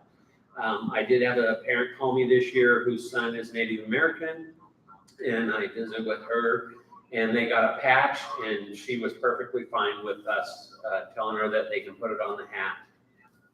I told her about the tassel too, but she didn't say anything about that. She just said they had a patch. So I want to be consistent. I'm a little bit of a traditionalist, but I want to reserve those for the programs of Emmett High School. Thank you. You bet. I'm sorry to interrupt. Was that the last question? Yeah, I didn't have any more questions. Thank you. Thank you. You, okay. No. You just waved. I just waved. Okay. Okay, if any, no being further business to discuss in open session, we need to make a motion to adjourn.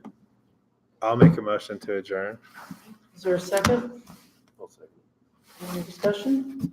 All those in favor say aye. Aye. I haven't heard from them.